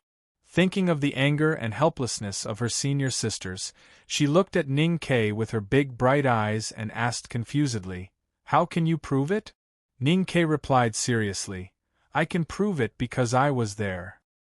He glanced at the disciples of various sects of the Central Plains in the tent with different expressions, raised his right hand to point at the commander of the cavalrymen of Divine Hall in the distance, and said, "I can prove that the cavalrymen of Divine Hall on the meadow did not help us and just looked on coldly. After we beat back the horse gang, the commander led the cavalrymen to rush down the meadow, cut off the heads of the horse gang, and snatch the military merits. And I think he even had the idea of killing us at that time." Hearing this, there was an uproar in the tent. The young man not only pointed out that the cavalryman of Divine Hall was despicable and cold-blooded, but also made a more serious accusation of killing us. The uproar, like the wind blowing through the pine forest, gradually subsided. People looked at Ning Ke with more complicated and weird eyes, thinking that the Divine Hall should believe his words. No one believed that he could turn the situation around. They all felt that he was courting death by accusing the Divine Hall. The face of the priest of the Revelation Department darkened slightly. His silver-like hair was as taut as iron, and he looked unhappy. He didn't expect that the calligraphy addict would be so tough when this farce was about to come to an end. Moreover, this young man who came out of nowhere was trying to make things more troublesome for him. Just as he was about to reprimand him, he noticed from the corner of his eyes that the expression of the great Tang General Shu on his right was somewhat strange. This strange expression came from the smile on the general's face, a smile with a deeper meaning. The priest of the Revelation Department was slightly shocked, wondering if the general of the Tang Empire knew this person. The West Hill Divine Palace illuminated the world and enjoyed a high status. However, they still maintained vigilance and uneasiness towards the Tang Empire's imperial cavalry, which was also respect. Seeing General Shu reveal such an expression, the priest frowned and did not speak. Chen Bachi, the commander of the cavalrymen of Divine Hall, was accused of being cold-blooded and selfish, not helping the allies, and even trying to kill people to keep their mouths shut after robbing the military merits. His face was already as gloomy as the wet clouds in Min Mountain. He stared at Ning Ke fiercely at the tent curtain. Although he didn't think that this person was the dark shadow behind the wall of fire under the meadow, he noticed his clothes and angrily rebuked, "Judging from your clothes, you should be a disciple of the Black Ink Garden. In that case, how are you qualified to accuse me of this matter?" Ning Ke shook his head and said, "I am not a disciple of the Black Ink Garden." After saying this, he took Catgirl's hand and walked into the tent. His leather boots stepped on the thick carpet, making no sound, and his footsteps seemed so stable. The disciples of various sects who were looking at him on both sides of the road looked more and more dignified. They thought that this person admitted that he was not a disciple of the Black Ink Garden, so where did his calmness come from? The commander of the cavalrymen of Divine Hall's eyes lit up and glanced at Aunt Cuny Matty. Since Ning Kay appeared in the tent, Cuny Matty had been indifferent and silent. She didn't even look at him, because she didn't care about these small fries. Until she felt the gaze of the commander of the cavalrymen, she slowly raised her head and looked at Ning Kay, who was walking towards her.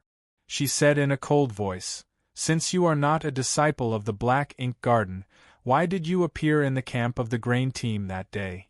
Why did you wear the clothes of the Black Ink Garden? I don't know what kind of heterodox doctrine you are. How dare you pretend to be a righteous person? Take him down and ask him carefully." This was the real confidence brought by the status and strength. Aunt Cuny Matty, a powerful person who could summon wind and rain, wouldn't spend any time debating and negotiating with the opponent. She directly hit him with a stick. Even if she didn't beat him to death, she would knock him out. Even if she wanted to wrongly accuse him, she would do it openly. What else could she say? Hearing the words of Aunt Cuny Matty, the disciples of other sects in the tent were still a little hesitant. However, the sadhus from the White Tower Temple of the Ueluan Kingdom had already stood up with their staffs and were ready to subdue and take down this young man. Emo Shanshan slightly frowned. Before she gave the order, the girls of the Great River Kingdom behind her exclaimed and were about to stop the monks of the White Tower Temple with their swords in their hands. The situation was in chaos. At this moment, a monk of the White Tower Temple saw Ning Kay's face clearly. He was suddenly shocked and reached out to stop his senior brother beside him. He hurried to Cuny Matty and said a few words in a low voice. This monk was the one who was ordered by his master to ask for the ownership of the hot spring. He hurt Zhuajihua and beat Catgirl, but was finally seriously injured by Ning Kay's sword and arrow. He had a deep impression of the encounter that day. Ning Kay didn't wear a mask that day. How could he not recognize him when they met again today? Cuny Matty heard that this young man turned out to be a student of the academy. Her deep-set eyes suddenly shone and the wrinkles on her face seemed to be blown away by the wind. She stared at Ning Kay and said in a hoarse and fierce voice, "It turns out that you are a student of the academy. How dare you be so arrogant and presumptuous? Do you think that I don't dare to teach you a lesson?" Ning Kay had already walked to the front and let Catgirl go back to the disciples of the Black Ink Garden. He looked at the old woman and frowned. He shook his head and said, "I just want to prove something for the people of the Black Ink Garden. Why do you teach me a lesson? Do you think you are my teacher? Or are you afraid that I will tell the truth? What are you afraid of?" The 4 questions in a row were not aggressive, but calm and gentle. But thinking that the 4 questions were aimed at Aunt Cuny Matty, who was eccentric and gloomy and had an extremely high status, the people present could naturally feel the hidden toughness in it. They could not help but be shocked and thought that even if he was a student of the academy who came to the wilderness for practice, his behavior was too presumptuous. Cuny Matty was expressionless and looked at Ning Kay coldly, as if she was looking at a dead man. Although it seemed that she was not angry because of his words, those who really knew this aunt knew that she was extremely furious at this time. "I don't know which instructor in the academy your teacher is, but I think it's not impossible for me to teach you a lesson given my seniority and status. As for the truth, I really want to know what evidence you can bring out." Cuny Matty's voice was hoarse and unpleasant, but with a harsh contempt and mockery. Ning Kay smiled and said, "My words are the evidence." The commander of the cavalrymen of Divine Hall was furious and snapped, "What a joke! Since when can a person's words be used as evidence?"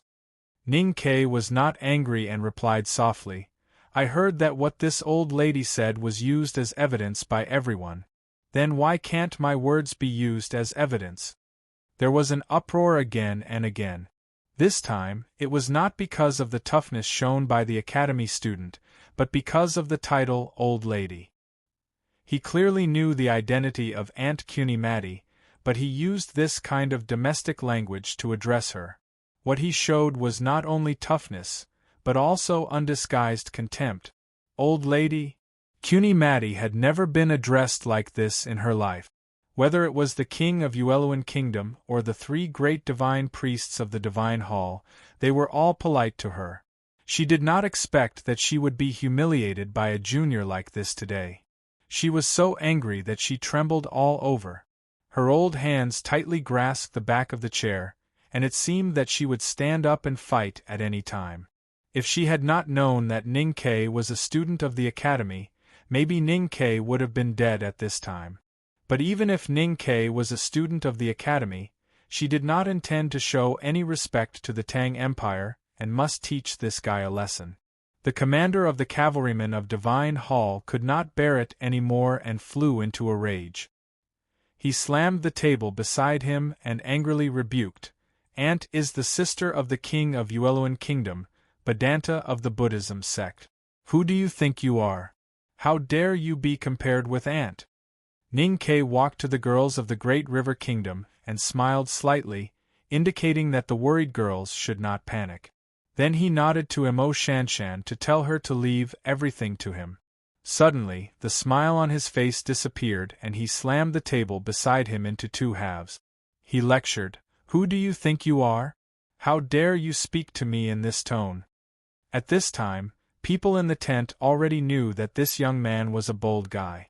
Even Aunt Cuny Mattie was called an old lady by him. Naturally, the commander of the cavalrymen of Divine Hall was nothing in his eyes. Although people were still shocked, they did not make an uproar anymore. They silently and coldly watched the development of the situation. It was silent. At this time, if a cat walked on the thick carpet, it would attract everyone's attention. Ning Ke tidied up the front of his clothes and was ready to take out the Elm ID token on his waist. But he was a little hesitant. What kind of action should he take out and what kind of expression should he show? Pride or disdain? It was always very difficult to take out a card beautifully and freely, whether it was the card in the hand or the ID token. The government runner took out the ID token and pointed it at the robber and said calmly, "I'm a messenger." The robber panicked and gave up. The god of gamblers took out the card at the bottom and said with a smile, "No more, no less. I'm just a little bigger than you." The opponent sitting across the long table turned pale and fell to the ground the next moment, clutching his chest. As long as one took out the card in a natural and unrestrained manner, no matter the action, expression or tone, they must be very well coordinated. In this way, it would not seem that you were bullying others. Instead, you would be calm and arrogant to the extreme, but you would not smell any anger.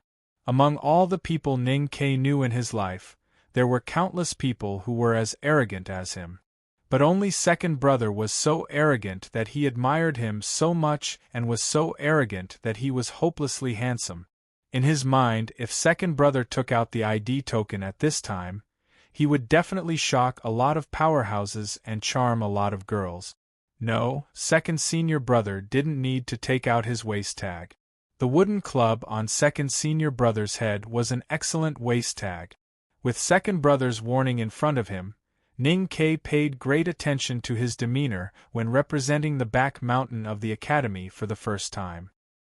He had already regretted taking out the ID token casually on the meadow, and now he was even more uncertain. Holding it in the air like a torch? It was a clear display, but it would be a little stupid. Drawing it out like drawing a knife? It was indeed handsome, but what if people did not see clearly what was written on the ID token and misunderstood that he was going to fight? Although he had gotten rid of the mentality of a nobody and was not afraid of the Aunt of the Divine Hall, if they really had a fight, that old woman could kill him with one finger. At this time, the atmosphere was tense and depressing, as Silent Hill. Everyone looked at Ning Ke and noticed that his expression was a little weird, as if he was thinking about some very complicated problems. But they did not know that the problems he was thinking about had nothing to do with anything in the field, and were purely about other people's business. General Shu Cheng had been staring at Ning Ke since he entered the tent. This general from the military ministry of Chang, and had already guessed Ning Kei's identity. At this time, looking at Ning Kei's expression, he thought that it was indeed a little inappropriate to ask Ning Kei to introduce himself in such a place like the back mountain of the academy. So he coughed slightly and said with a smile, "Mr. 13, since you are not a disciple of the Black Ink Garden, should you sit beside me?" General Shu Jun's voice attracted everyone's attention. Ning Kei was slightly stunned. He did not expect that this general had already known his identity. But then he felt a lot more relaxed. He nodded to Mo Shanshan beside him and walked over as he was told. "Let me introduce him to you." General Shu Cheng stood up and gently held Ning Kei's shoulder. He first nodded to the priest of the Revelation Department and then looked at the people in the tent. He said with a calm smile, "This is the most famous calligrapher of the Tang Empire in the Tianqi year. He is deeply loved by His Majesty. At the same time, he is also the successor of the West Hill Great Divine Priest Yen Sei. But what I want you to know is that he is Ning Kei, who defeated Prince Long Qing in the competition on the second floor of the academy this year." Ning Kei folded his hands and bowed to the people with a gentle expression. It was quiet in the tent. All the emotions had not had time to ferment and erupt, but everyone looked at Ning Kei with endless shock and admiration. The priest of the Revelation Department smiled without saying anything and looked at Ning Kei with great interest. He had already guessed something before, and now his guess was confirmed. He was still shocked, but he did not show it on the surface. In this silence, Ning Kei looked at Aunt Cuny Matty, who looked more and more gloomy, and said, "I heard that you once said, 'Who in the world would believe that you would lie?'" After a pause, he turned to the people in the tent and asked with a smile, "Then I really want to know, who in the world would believe that a student of the second floor of the academy and a core disciple of the headmaster of the academy would lie?" No one dared to answer, whether in the field, in the tent, or in the world. I suddenly realized that this seems to be the first time since Fan Xian that I have written with strong colors. It seems that I like it. Su Lo had never written with his father, only with his fist. After Ning Kei succeeded in writing with his father these 2 days, he also began to write with his fist. Why am I so ambitious? Ladies and gentlemen, this is the revised version, revised in 2012022503329, to be continued. If you like this work, please come to Qidien.com to vote for me. Your support is my greatest motivation. Chapter 236. I have revised the last chapter and it should be more detailed. This chapter is on Saturday. Because I have to go out during the day, I stayed up all night to write it. I will send it on time. I wish everyone a good weekend. Just like the silence after Cuny Matty asked this question, it was not that no one did not believe what Ning Kei said, but that no one dared to not believe what Ning Kei said. The reason was also simple. It was not because Ning Kei had a noble and holy reputation, but because he was ranked 13th in the back of the mountain of the academy and had a teacher called the headmaster. 4 people in the world, the West Hill Divine Palace was naturally the most sacred and solemn place, and the academy in the southern suburbs of Chang'an, the capital of the Tang Empire, was the most noble place. The Tang Empire's cavalry looked down on the world, and the domestic politics and people were harmonious. A large part of the reason was that most of the imperial court and commandery officials were educated in the academy. An ordinary academy was already a giant, let alone the legendary second floor of the academy. The core disciples of the headmaster lived on the second floor. They rarely walked in the world and gradually became legendary figures. But when they appeared, they could be as weak as nobles and ministers. They could even stand up to the leaders of various sects and even the bigwigs of the Divine Hall, who would have the courage to jump out and question such figures. Mo Shanshan once said to her fellow disciples at the hot spring by the blue sea that a false reputation was the most powerless thing. Strength always came from strength itself, just like ink and brush always came from ink and brush. So today in the tent, when arguing about the horse gang in the meadow, people's real feelings were biased towards the disciples of the Black Ink Garden. She was also famous, but standing opposite her was the Divine Hall and the Uelluan Kingdom, so no one believed or dared to believe it. At this time, the person who said the same words was Ninquebec. Behind him stood the two unattainable peaks, the headmaster of the Academy and the Tang Empire. So at this time, the most powerful person in the tent was him. Exclamations finally broke out. The people in the tent looked at Ning Ke, and were so shocked that they didn't know what to say. They could only forcibly suppress their exclamations and exclamations. Then, all the sounds disappeared again. The tent returned to its previous state of silence, except for the sound of rapid breathing. For the cultivators of various sects, Ning Ke was definitely not an unfamiliar name, although he seemed to have directly entered the beautiful cultivation world of primordial qi in an unexpected manner this spring. Under the instruction of the great divine priest of the judicial department, the Divine Hall had been promoting his name. Therefore, all the followers of Haotian in the world soon knew that there was a man named Ning Ke who had helped another legendary powerhouse kill a monk of the Uelluan Kingdom and a sword master of the South Jin Kingdom in one night at the Spring Breeze Pavilion in Chang'an City. Everyone in the world knew that this person named Ning Ke had defeated the dazzling and perfect Prince Long Qing in the competition on the second floor of the Academy. What was even more shocking was that everyone knew that the name Ning Ke had appeared in the hand scroll of the Tomes of Arcane. Although no one had read the Tomes of Arcane and many people had doubts about it, since the news was spread with the approval of the West Hill Divine Palace, it should not be false. He had just entered the second floor of the Academy, become the successor of the Divine Talisman Master, and was qualified to write his name in the Tomes of Arcane. How could the young cultivators of various sects in the tent not be shocked, in awe and in envy with such a shocking experience? Perhaps it was because of the old incident at the Spring Breeze Pavilion and the dead people in the old incident, but the eyes of the disciples of the Sword Garret of the South Jin Kingdom and the monks of the White Tower Temple of the Uelluan Kingdom were filled with awe and envy, as well as some hostility.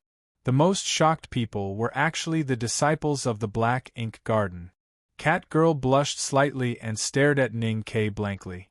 Her bright eyes were full of joy and disbelief. The girls covered their mouths tightly to prevent themselves from screaming out of shock. They had thought that Ning Ke was just an ordinary student of the Academy. They did not expect that he was the core disciple of the headmaster of the Academy. Thinking of the time when they met in the hot spring and fought side by side in the wilderness, they could not believe their ears. When Emo Shanshan heard the name, she looked at Ning Ke with a slightly stagnant look. Her hands, which were as steady as Xioshan, trembled a little. There was still no expression on her dull and slightly round cheeks, but a bit of fatigue suddenly appeared between her eyebrows. She put the small saber in her hand back to Zhuojihua's waist, and sat back in the chair silently. Her lazy and listless eyes looked a little lost, and she did not look at Ning Ke again. Ning Ke did not notice the subtle change in the girl's mood at this time. After sitting down beside General Xu Qing, he did not say anything more and just looked at the Revelation Department priest quietly. Because he did not look at Cuny Matty again, the noble aunt's expression became gloomier and gloomier. The Revelation Department priest also did not look at Cuny Matty. He looked at the snow-white silver hair floating in front of him and suddenly smiled. He quickly made a decision and looked at Ning Ke and said, "Mr. 13, how do you think this matter should be dealt with?" Ning Ke was slightly stunned when he heard the name Mr. 13. He thought that the bigwig of the Divine Hall had already known his identity in the frontier fortress of the north of Yen Kingdom. Then he thought of another thing and understood why. Once upon a time there was a mountain, and there was an academy in the mountain. There was a headmaster in the academy, and he was the tallest person in the world. Perhaps this was just a saying to the people in the mortal world, but for the big shots in the cultivation world, Especially those who knew a lot of historical secrets like the priest of the Divine Hall. It was an unquestionable truth. The headmaster of the academy was tall, of course, did not mean that he was tall. Although he was tall, it did not only refer to his high level of moral essays and ideology, but also to his high seniority. According to the childhood memories of the Hautian hierarch lord and the elder of Lank Temple, the headmaster of the academy had lived for at least 100 years. According to the headmaster of the academy's self-deprecating words, the longer one lived, the more advantage one would have, such as seniority. Therefore, there was no one in the world who was of the same generation as the headmaster of the academy. Even those who were of the same generation as the headmaster of the academy's disciples were believed to have died. Therefore, when Master Yen Sei talked with second brother Jun Mo at the back of the mountain of the academy, there was a dispute over seniority. Therefore, when the bigwigs in the Divine Hall and the Buddhism sect mentioned those people at the back of the mountain of the academy, they never referred to them according to the seniority of the orthodox sections. The academy itself had this problem. The seniority gap between the front yard and the back of the mountain was too big. In order to avoid the indescribable embarrassment, it formed a habit of addressing them. The instructors of the front yard called those at the back of the mountain according to the order of seniority, such as Mr. First and Mr. Second. This habit gradually spread to the outside of the academy, but because the people at the back of the mountain basically did not show up in the world, probably only the bigwigs in the Divine Hall still remembered this rule. Therefore, Ning Ke was Mr. 13. No matter in the military camp or in the world of cultivation powerhouses. Ning Ke was not a typical Tangs, but he had been in the army since childhood. Although he was no longer a small soldier in the border town, he still retained a lot of the aura in this aspect.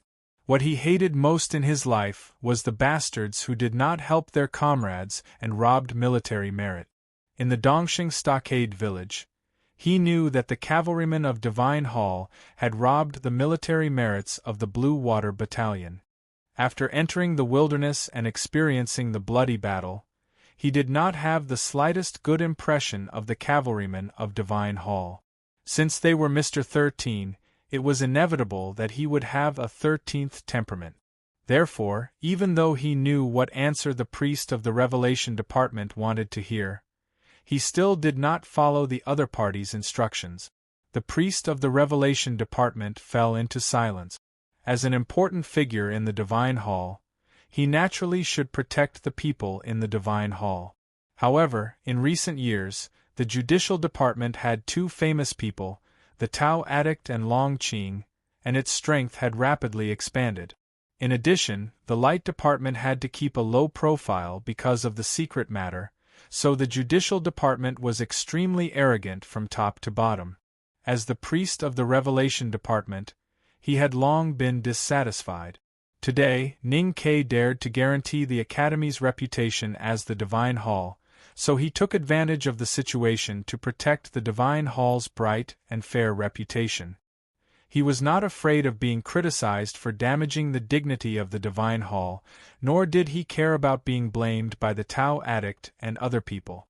With his mind set, he looked at Ning Ke and said with a smile, "Chen Bachi, the commander of the cavalrymen of Divine Hall, received 40 sticks and reported to the great divine priest of the Judicial Department to remove all of his positions.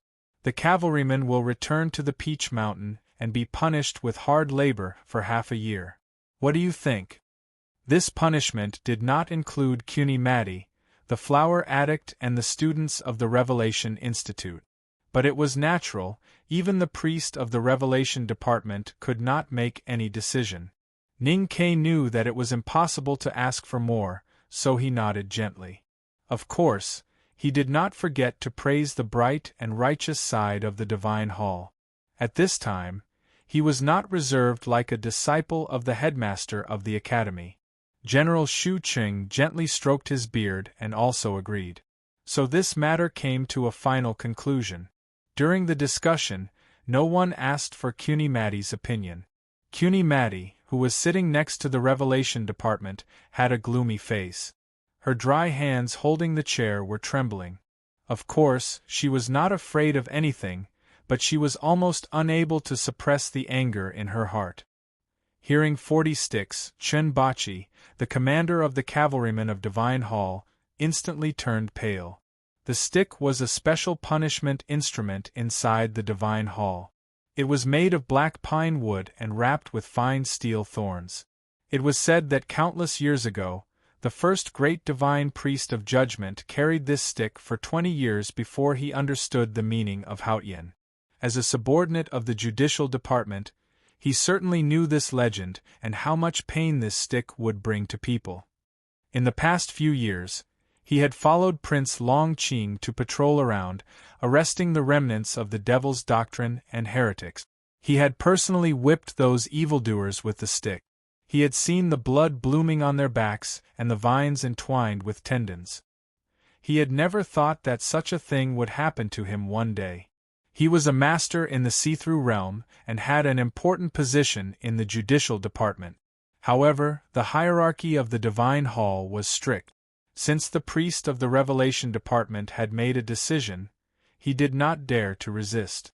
He did not even dare to argue or protest.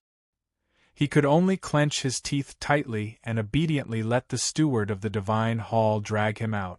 Cultivators in the see-through realm were very powerful, but their bodies were no different from those of ordinary people.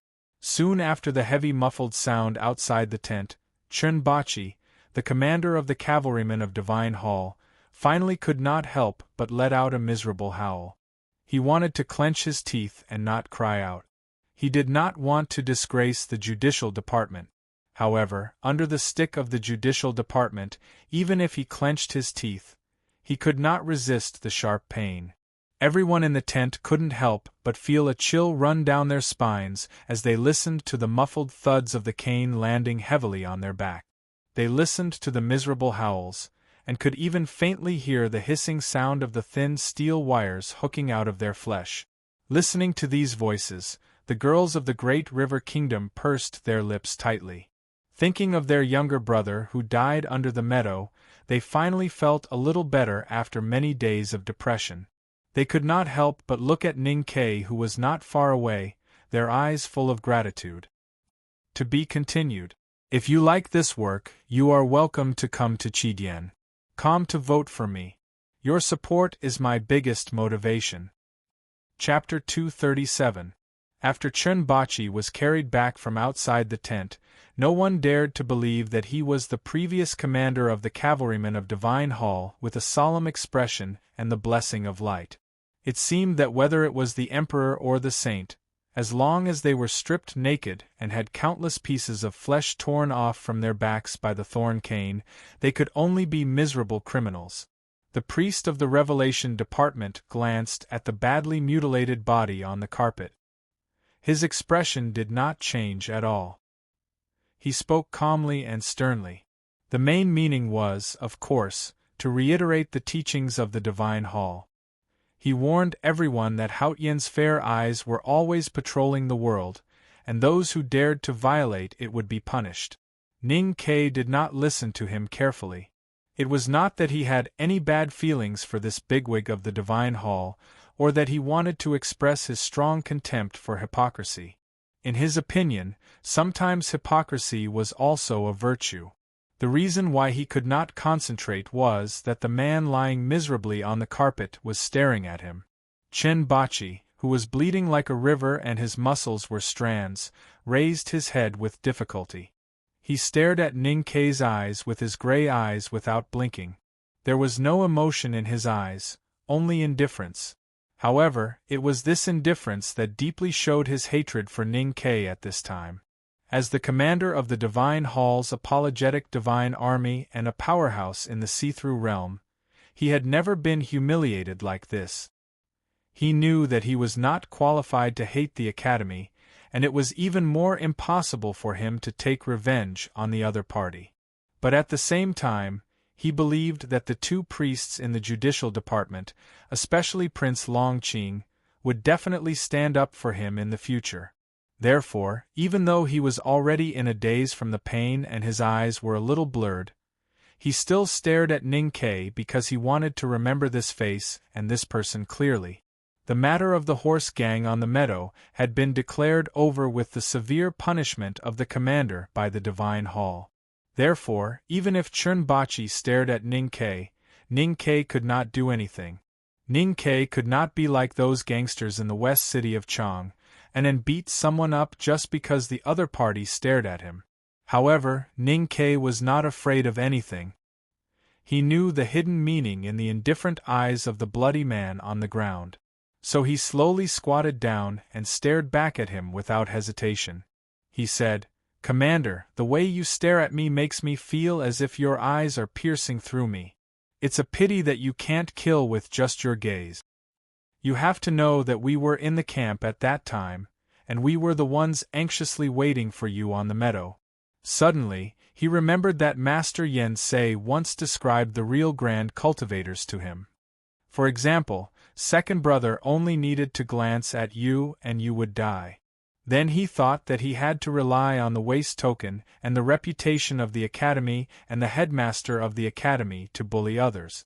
He could only rely on his power but could not rise to power. He could not help but feel a little resentful. No one could sense Ning Ke's resentful mood at this time. On the contrary, many people in the tent were resentful because of his appearance.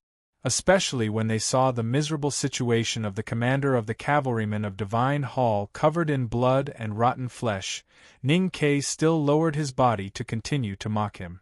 In the eyes of the disciples of various sects, he, a guy with fresh eyebrows and ordinary and amiable expression, was indescribably abominable. He was purely a scum who bullied others with his power. Aunt Kunimati could no longer suppress the anger in her heart. She slammed the arm of the chair heavily and snapped, "Enough!" Ning Ke stood up and looked at Kunimati. He shook his head and said with a smile, "Not enough." There was a tense silence in the tent.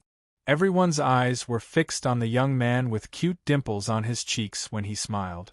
They wished they could take a pair of scissors and pierce through his dimples. They thought that the Divine Hall had punished their subordinates, and they all remained silent. Wasn't that enough?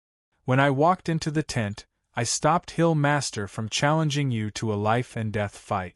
It was a little rash to interrupt. The reason why I did so was that I thought you were old and weak. If Hill Master made a mistake and hurt you, it would inevitably cause gossip. But I didn't think it was wrong for her to do so.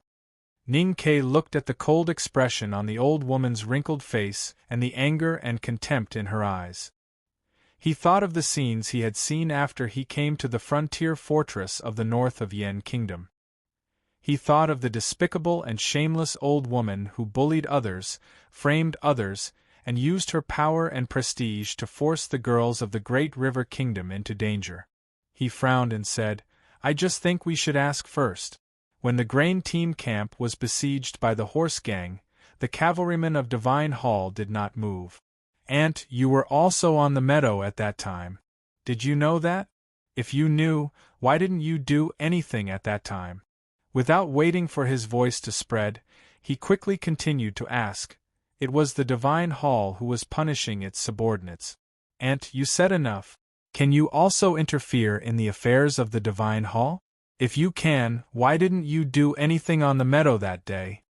Ning Ke stared at Kunimati's old and slightly muddy eyes. His tone was extremely serious. Of course, he was not joking. His puzzled expression seemed gentle and his words were neither fast nor slow, but his meaning was very tough. Aunt Kunimati trembled with anger. She did not expect that after Commander Chunbachi had paid such a bloody price, this new disciple of the Academy's back mountain would completely disregard the seniority of the elders and even want to teach her a lesson. The priest of the Revelation Department frowned slightly. In his view, even if Ning Ke was the core disciple of the headmaster of Academy and might represent the attitude of the Academy's back mountain, the Divine Hall had already expressed its harmony with the humiliation and blood of a powerhouse. If Ning Ke really wanted to spread the flames of war to Aunt Kunimati, it was something that the Divine Hall would never allow. The relationship between the Taoist power and the royal power of the Yueluan Kingdom, Aunt Kunimati's seniority and status in the cultivation world, and the power of the Buddhism sect behind her, meant that the divine hall had to protect her dignity. Therefore, the priest casually glanced in the direction of the sword garret of South Jin Kingdom. Both the headmaster of academy and the students of the second floor of the academy rarely walked around the world. But today, the cultivation sects in the world still held the academy in great reverence, because there were many legends that began to circulate a long time ago. These legends were passed down from generation to generation in sects of various countries and formed a certain way of thinking. In addition to the beauty of distance, it was easy to produce a sense of awe. The world had not seen the headmaster of academy or the back mountain for a long time, and it had become increasingly mysterious and profound. Now they finally saw a disciple of the second floor of the academy. But it was not surprising. He could not summon the wind when he opened his mouth, and could not summon the rain when he raised his hand. Instead, he was extremely proud and mean. The respect caused by the mysterious and profound naturally faded. Especially the sword masters of South Jin Kingdom. They had the Sage of Sword, Liu Bai, who was recognized as the strongest in the world. They were extremely proud and knew that this person called Ning Ke was the culprit who killed a senior brother last year. It was more appropriate to say that they hated him rather than respect. Of course, the Revelation Department priest's glance did not mean that the sword master of South Jin Kingdom would jump out and kill Ning Quebec.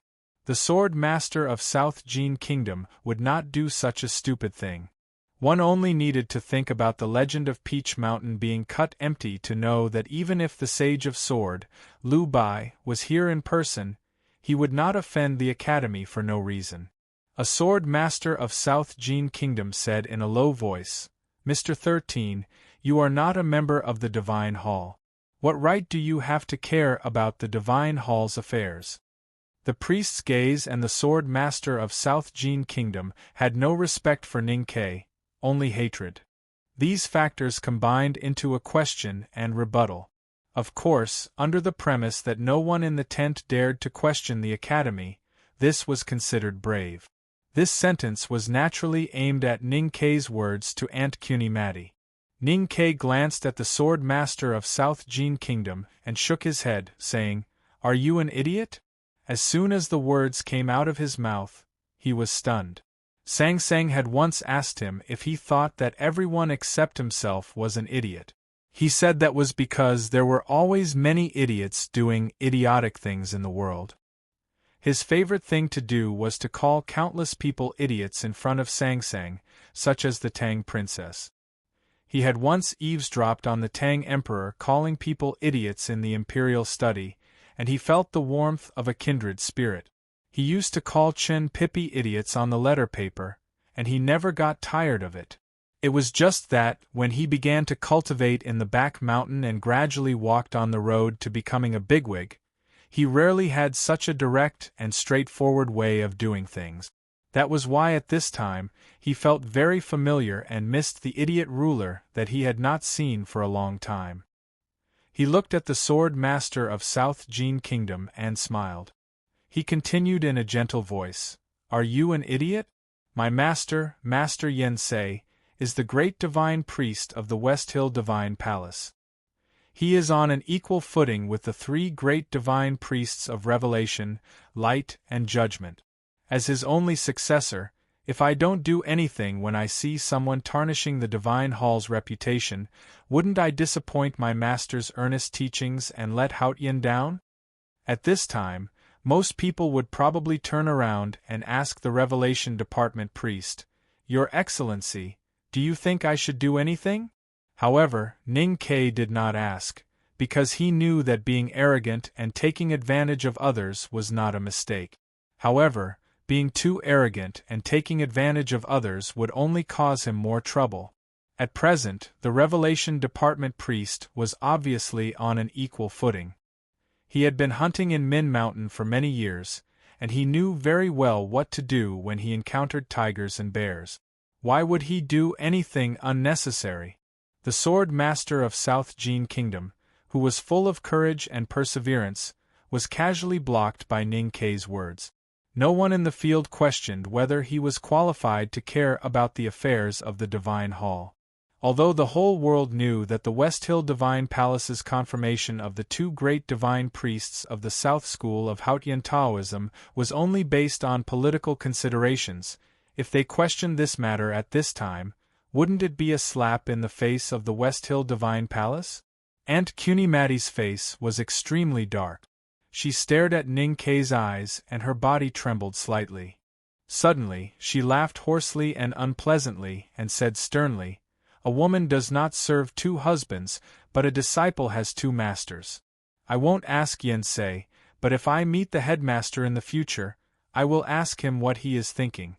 Is he going to ruin his century-old reputation for such a naughty, despicable, and shameless disciple?" Although he did not say it explicitly, the hidden meaning in his words was directed at the two masters. Although Ning Kei had not seen the headmaster of the academy, he had lived in the mountains for so many years. How could he allow anyone to be so presumptuous? Moreover, he knew that he could not punish this shameless old woman today.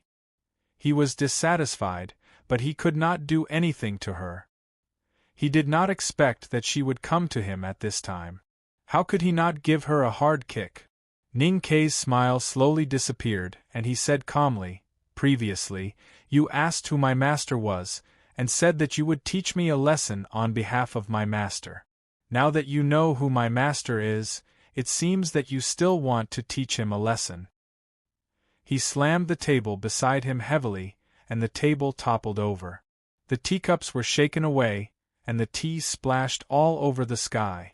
Ning Kei pointed at Kunimati's nose, and his expression changed rapidly.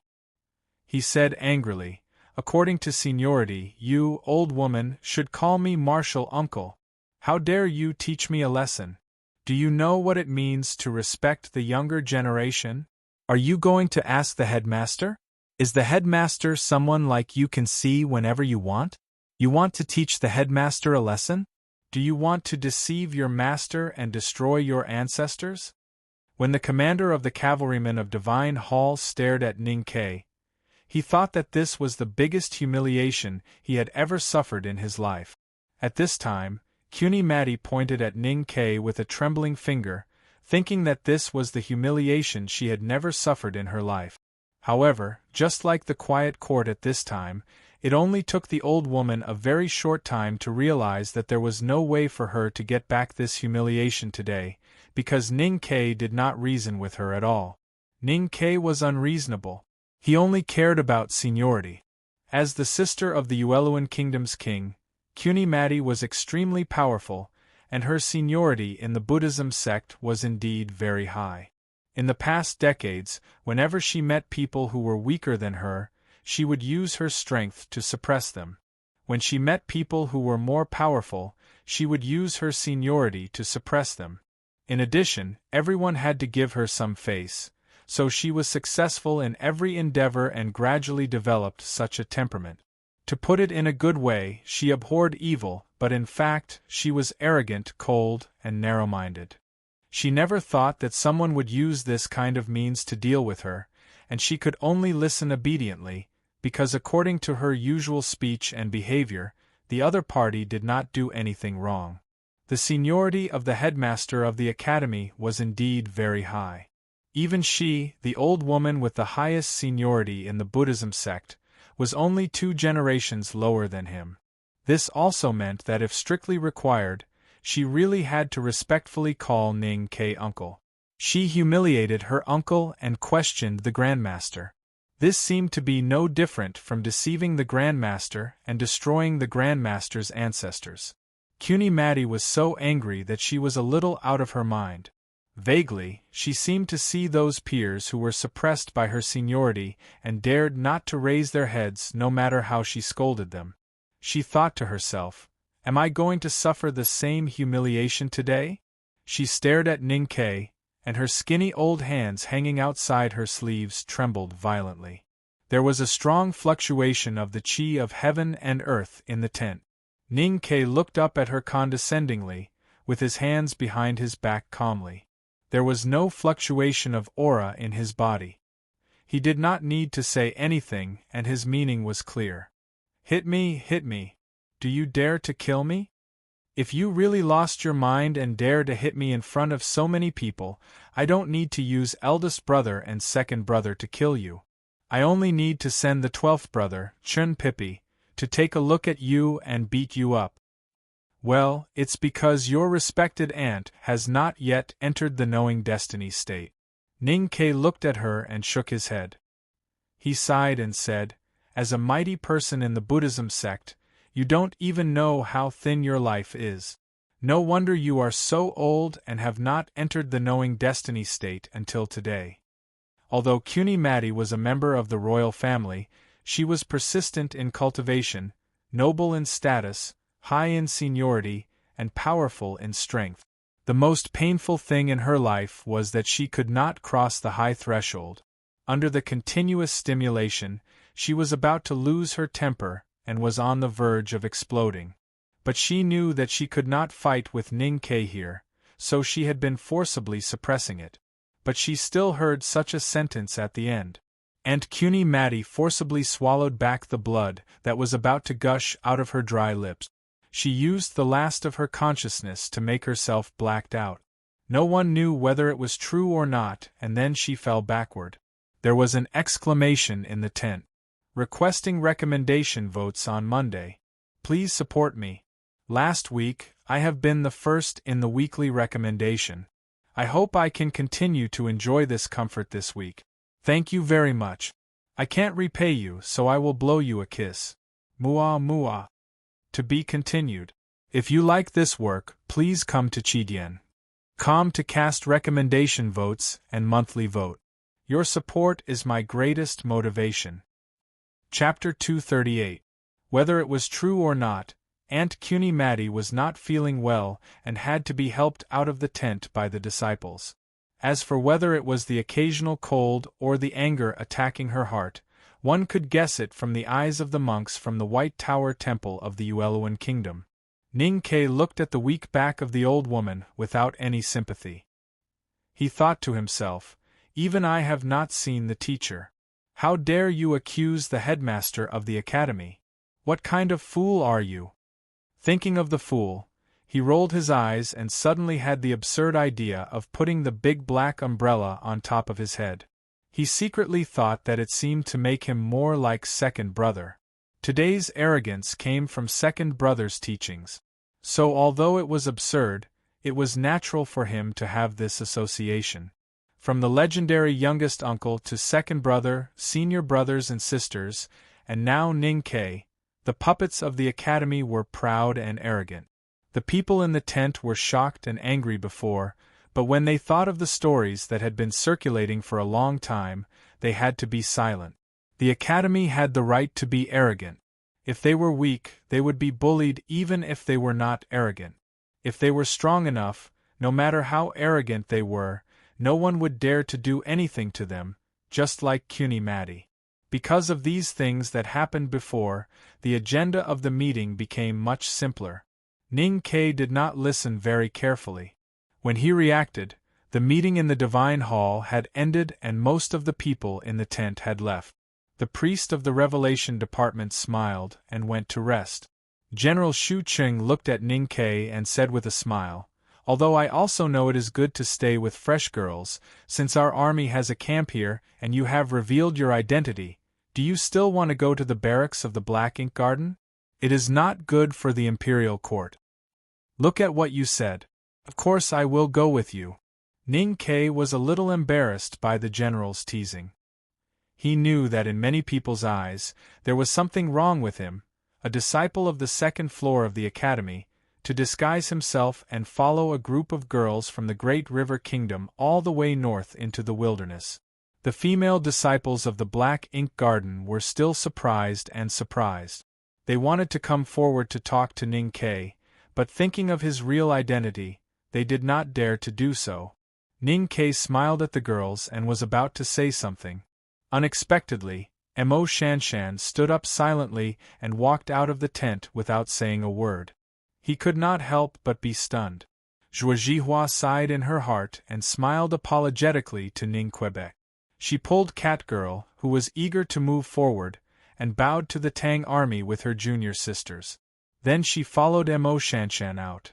Ning Ke couldn't help but touch his head, wondering what was wrong with the calligraphy addict. The Tang camp was quiet and the patrolling soldiers looked serious. Under the escort of several guards, Ning Ke and General Shu Qing walked slowly. No one dared to disturb them. The slightly cold winter wind blew the military flag above the camp.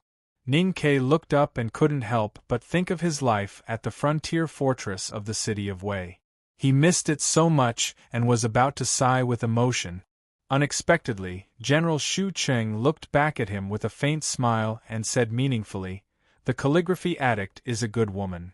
Ning Ke knew that the general had indeed thought wrongly. He could not help but smile bitterly and was ready to defend himself. General Shu Qing shook his head and smiled. "Mr. 13, you don't have to say anything more. It is appropriate for the calligraphy addict to be a disciple of the back of the mountain of the academy.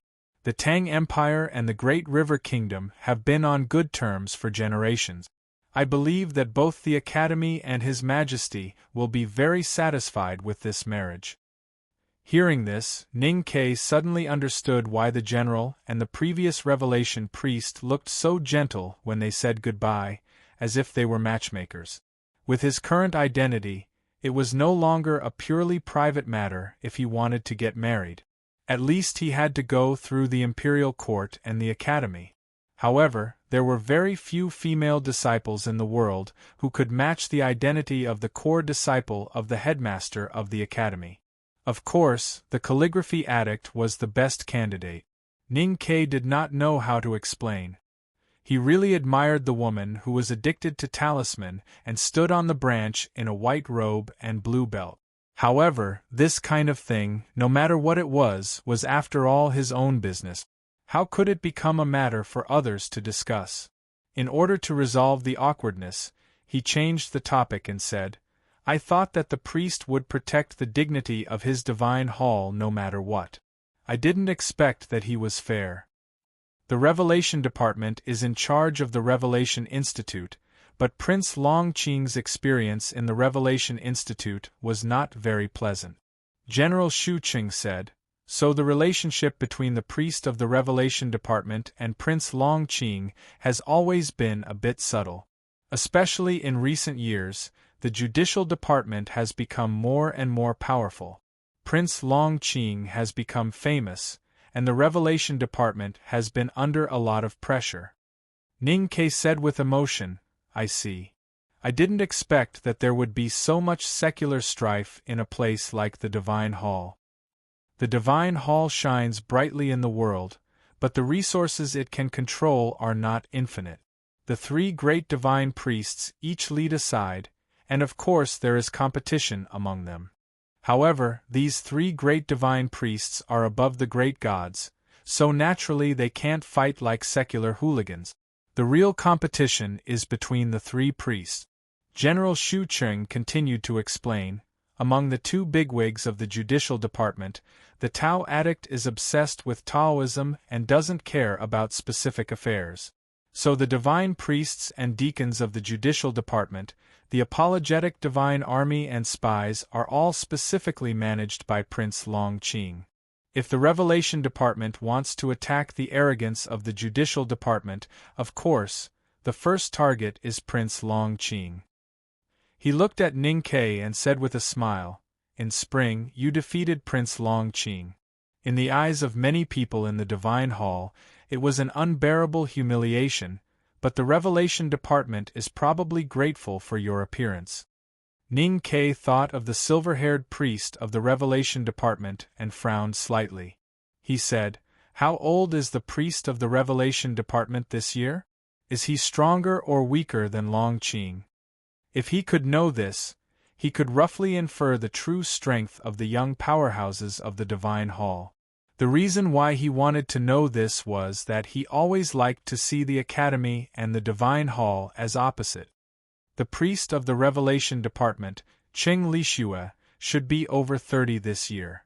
As for the cultivation state, General Shu Cheng shook his head and said, whether it is the military ministry or the Imperial Center Administration, they only have a rough estimate of the cultivation state of the people in the Divine Hall.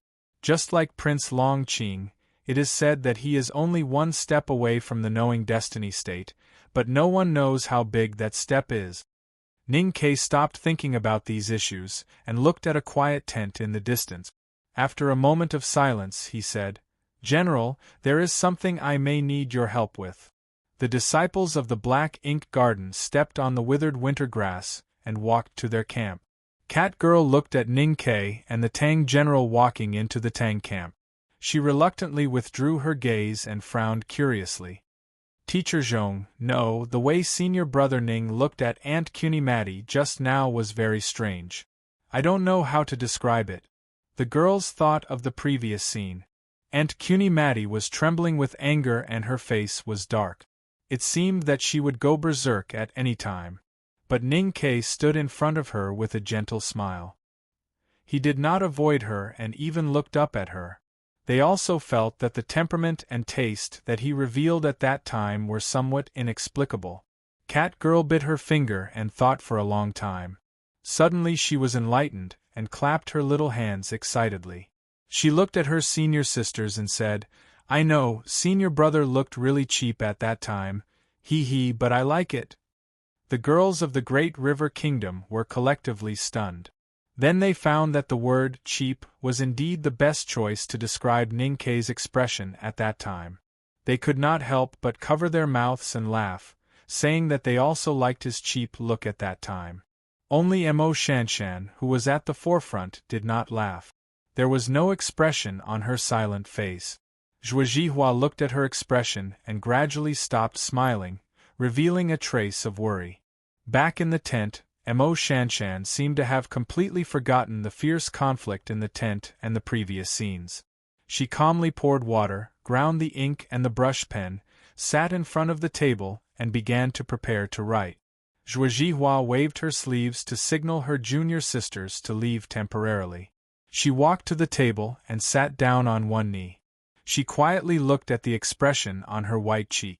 After a long time, she softly said, Why did you leave like that before? Mo Shanshan's right hand holding the pen slightly stiffened. After a moment of silence, she said, Then how should I leave? She was the calligraphy addict, the hill master with the highest status in the Black Ink Garden at the foot of Mogan Mountain. She was also the last core disciple of the master of calligrapher, Lord Wang.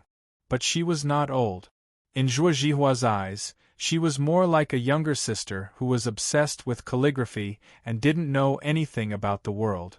Zhuo Zhihua quietly looked at her and softly said, Mr. 13 has helped us a lot along the way.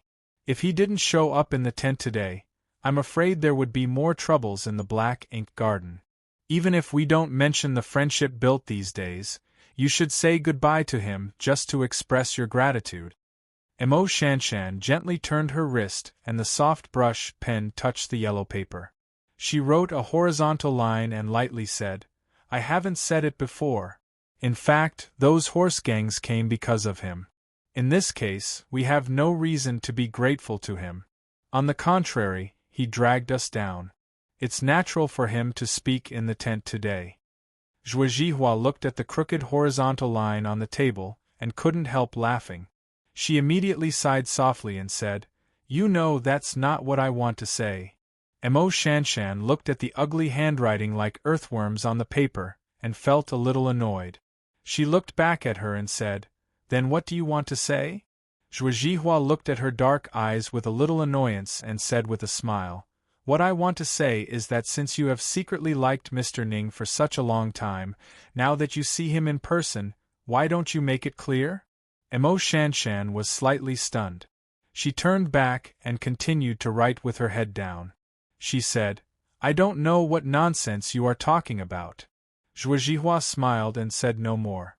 She walked out of the tent and left her alone to think. Mo Shanshan didn't think about anything because the thoughts in her mind had become a mess. She just held the brush pen subconsciously and kept writing. Her thin lips were slightly open and she muttered to herself with annoyance, "So you are that guy. But you have been hiding it from me. What do you want me to say? How can I be so cheap?" As she muttered, the girl's eyes occasionally showed shame and annoyance. Her pink cheeks were slightly puffed and blushed. The ink on the yellow paper was dripping but tangled. Even when she was 3 years old, she couldn't write such ugly words. "I had something to do yesterday. I make it up today. There's more. I'm writing slowly. To be continued. If you like this work, please come to Chidien.com to vote for me. Your support is my greatest motivation." Chapter 239. I am the 13th. Miss, you can call me 13. You also know Talisman? A little. Senior brother 13, you also know calligraphy? A little. Senior brother 13, what do you think of this chicken soup calligraphy? The brush strokes of this post are completely exposed and don't know how to restrain them. The form is scattered and the spirit is dead without a bone. It seems to have some new ideas, but in fact it's just some cheap trick. It's evil with ink techniques, and it's not worth mentioning. The conversations on the journey kept drilling into Mo Shanshan's mind, like the cold wind in the wilderness entering the tent. Her dull eyes became more and more confused, even a little absent-minded.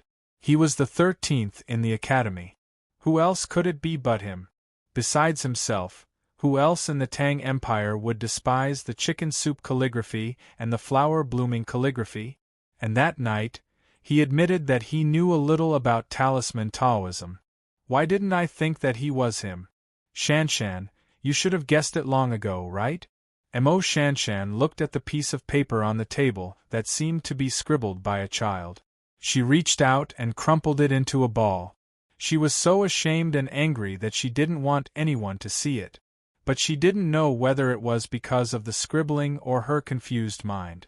But no matter what, she was really angry at this time. They traveled together on the long journey, and even traveled together in the same carriage. But she didn't know that he was him. She even said that she liked him in front of him. Although he didn't know that he was him, and she didn't know that the person she liked was the one in front of her. But now she finally knew that he was him. Everyone knew that the calligraphy addict was quiet and virtuous, but she did such a thing. How could she not be ashamed? If that guy knew the truth, how could she not be ashamed? Senior sister Zhuo Jihua even asked her to explain. How could she not be ashamed and angry? Her trembling fingertips pulled out the well-preserved copy from the table. She looked at the words on the paper. Her long and sparse eyelashes gently blinked, as if trying to cover the blush on her white skin. In the spring, there was news from the Tang Empire that shocked Chang'an. She knew that there was a young calligrapher who was deeply loved by the Tang Emperor in a distant foreign country. Out of habit, she naturally ordered the deacons in the sect to collect some copies. Although there was no legendary flower blooming, she saw the rubbing of this chicken soup calligraphy. It was said that the young calligrapher was accepted as the successor of the divine talisman master because of the chicken soup calligraphy. As a disciple of the divine talisman master Wang Sage of calligrapher, she certainly knew how strict the requirements of the divine talisman master for the successor were, so she carefully studied this chicken soup calligraphy for a long time. Like Master Yen Sei, she didn't see the potential of the writer to be a divine talisman master, nor did she cry like the girls in the House of Red Skirts because Master Yen Sei had scattered the meaning of the calligraphy. But she was not far from being a divine talisman master, so she could understand many meanings hidden in this chicken soup calligraphy. In addition, she also read many copies. She was proud, but she had to admit that the young calligrapher in Chang'an was really good at writing. Except for her master, the master of calligrapher, there was no one else in the world who could be compared with him. When the details of the mountaineering competition on the second floor of the academy were spread to the Great River Kingdom, she was surprised to find that the young calligrapher had defeated Prince Long Qing and became a student of the headmaster of the academy. She and the flower addict used to be good friends and often exchanged letters. So she was very clear that Prince Longqing was also a perfect person. But Prince Longqing actually lost to him, and even the headmaster of the academy accepted him as a student. So this person must be very good in terms of morality, bearing, and character.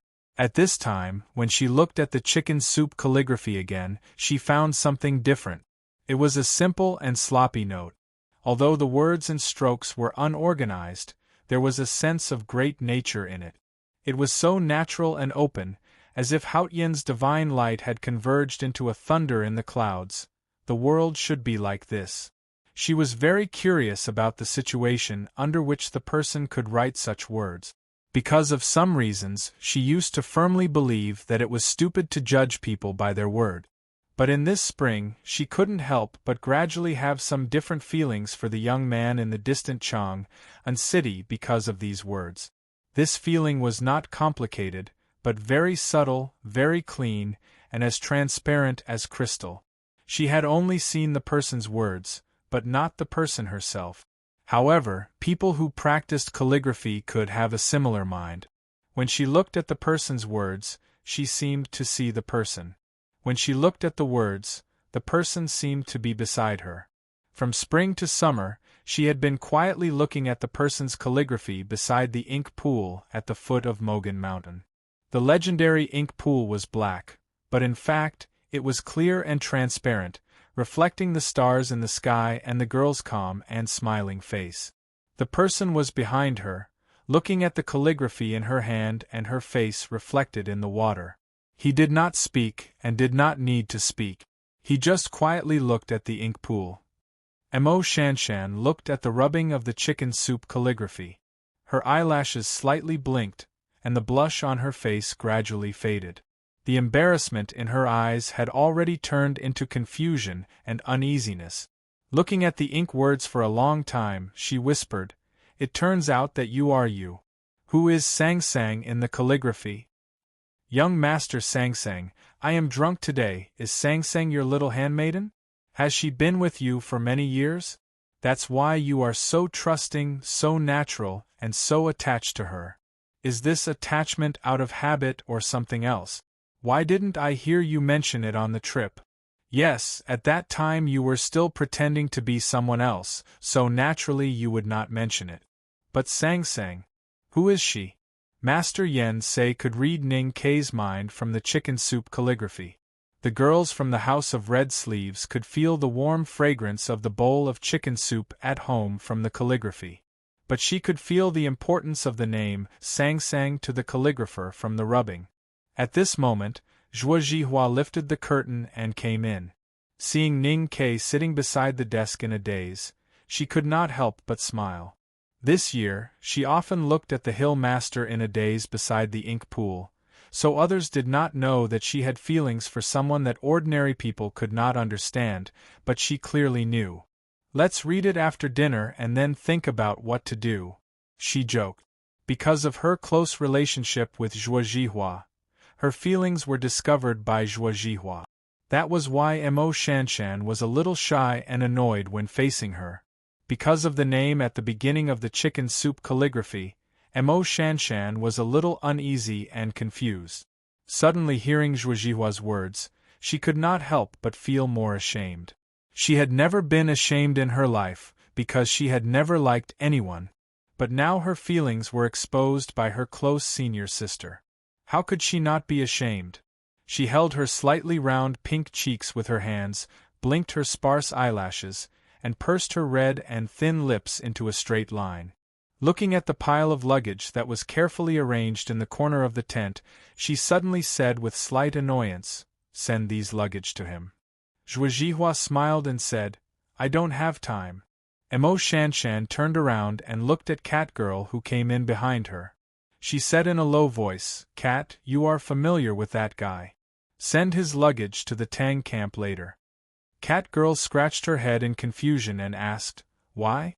"Senior brother said he would come back later." Mo Shanshan frowned slightly and said, "There's no need to ask so many questions. He is a Tang man and can't live here. Just send his luggage over and we'll be even." The thin rubbing of the chicken soup calligraphy was still on the desk, and the faint figure was still on the surface of the ink pool. The tacit understanding of fighting side by side for thousands of miles was still in her memory. How could they be even after returning the luggage? Intentions were not luggage. Because they had no weight, it was difficult to lift and put down. At this time, Ning Kei did not know that the girl in white in the black ink garden tent was ashamed and annoyed. She was preparing to clear up those shameful emotions and memories that outsiders could not know. If he knew the truth of the matter, he would be so excited and nervous that he could not speak.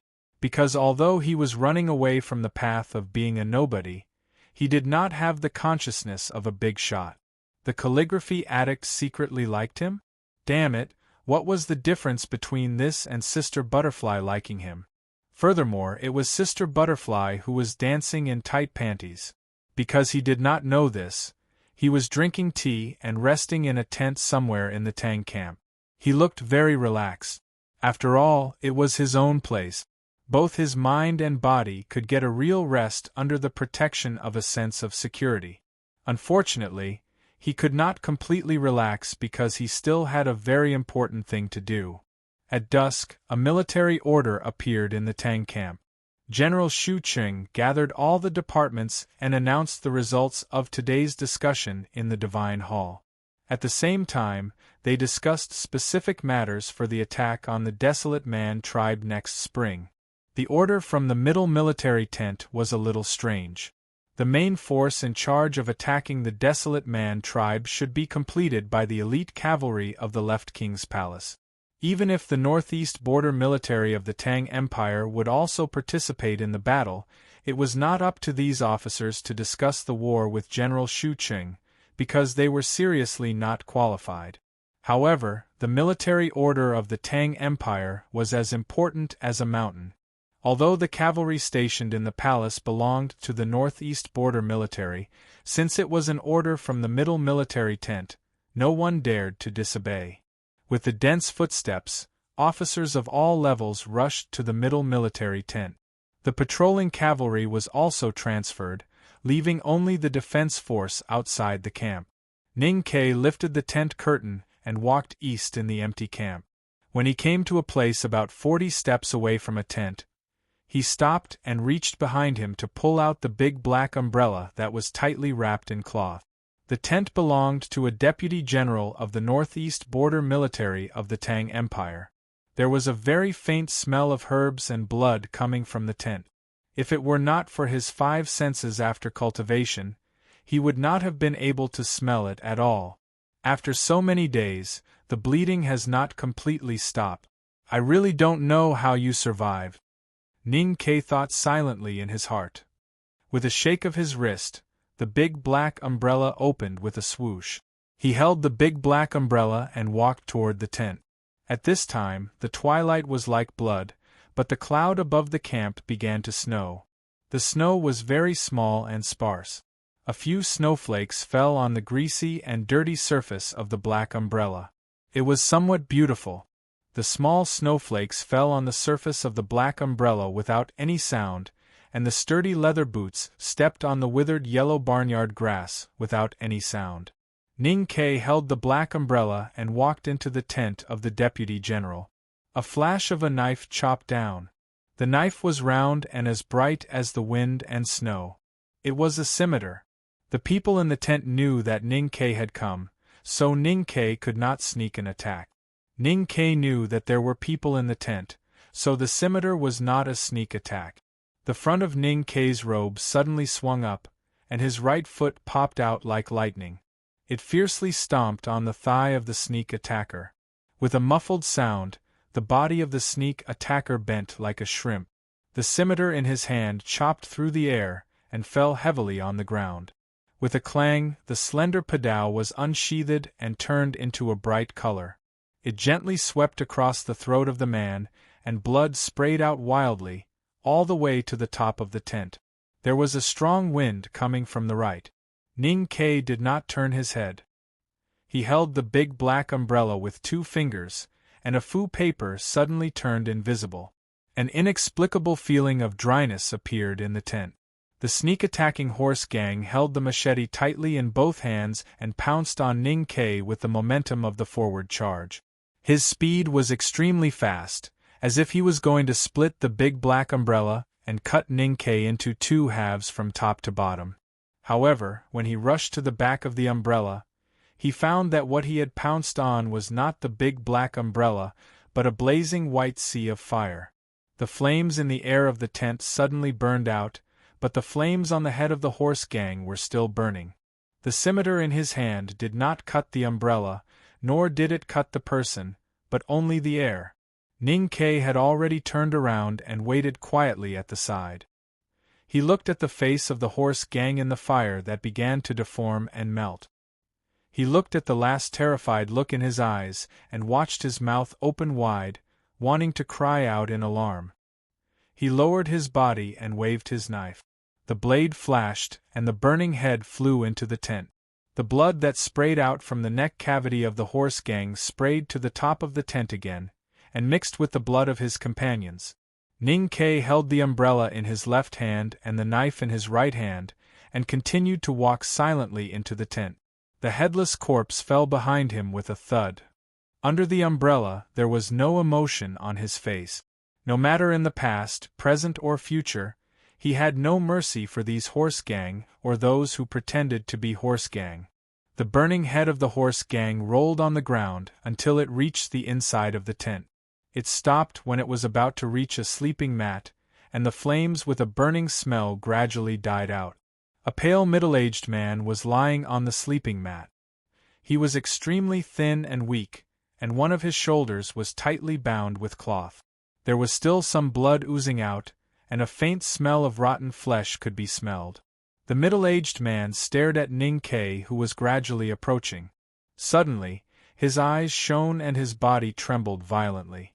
He seemed to be in extreme pain, but he was extremely determined.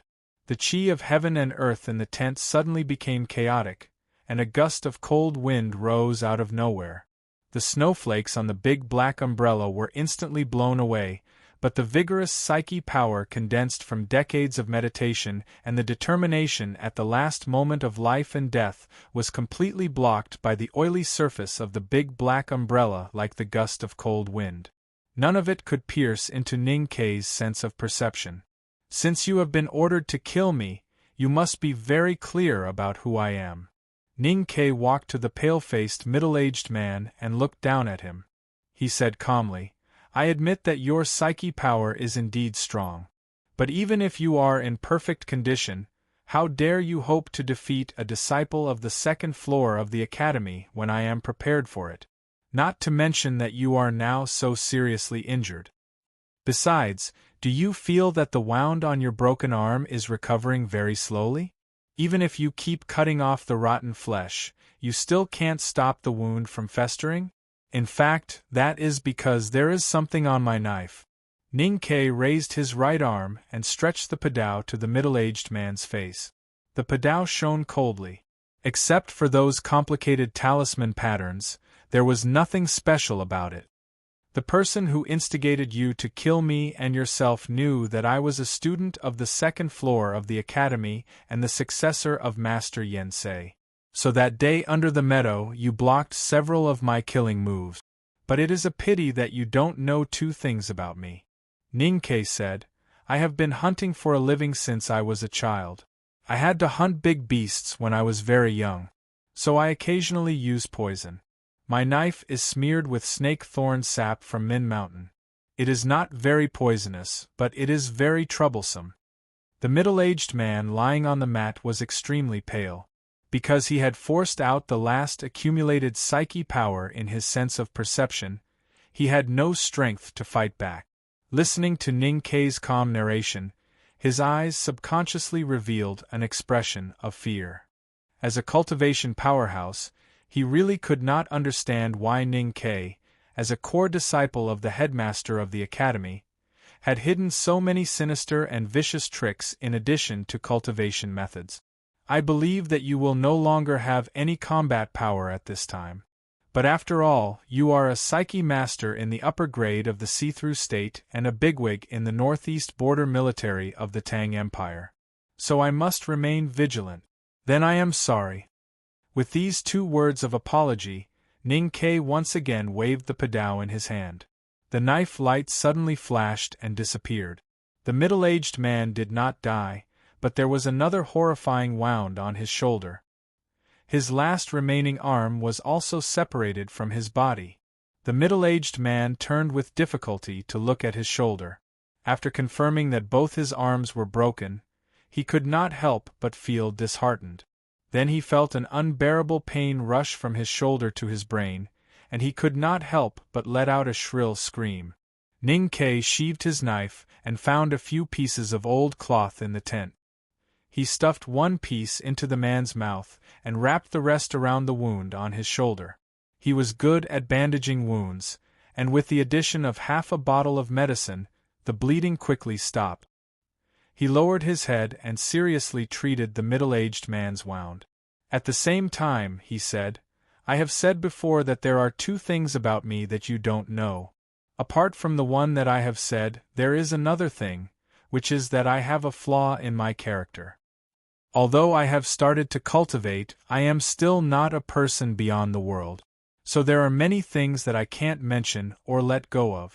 For example, I will definitely take revenge for the fact that you wanted to kill me and also why you wanted to kill me. Ning Ke finished bandaging and sat beside the middle-aged man. He took out the old cloth from his mouth and said, You will definitely not be able to mention anything in the future, so you have to learn to let go, such as those stupid things like loyalty.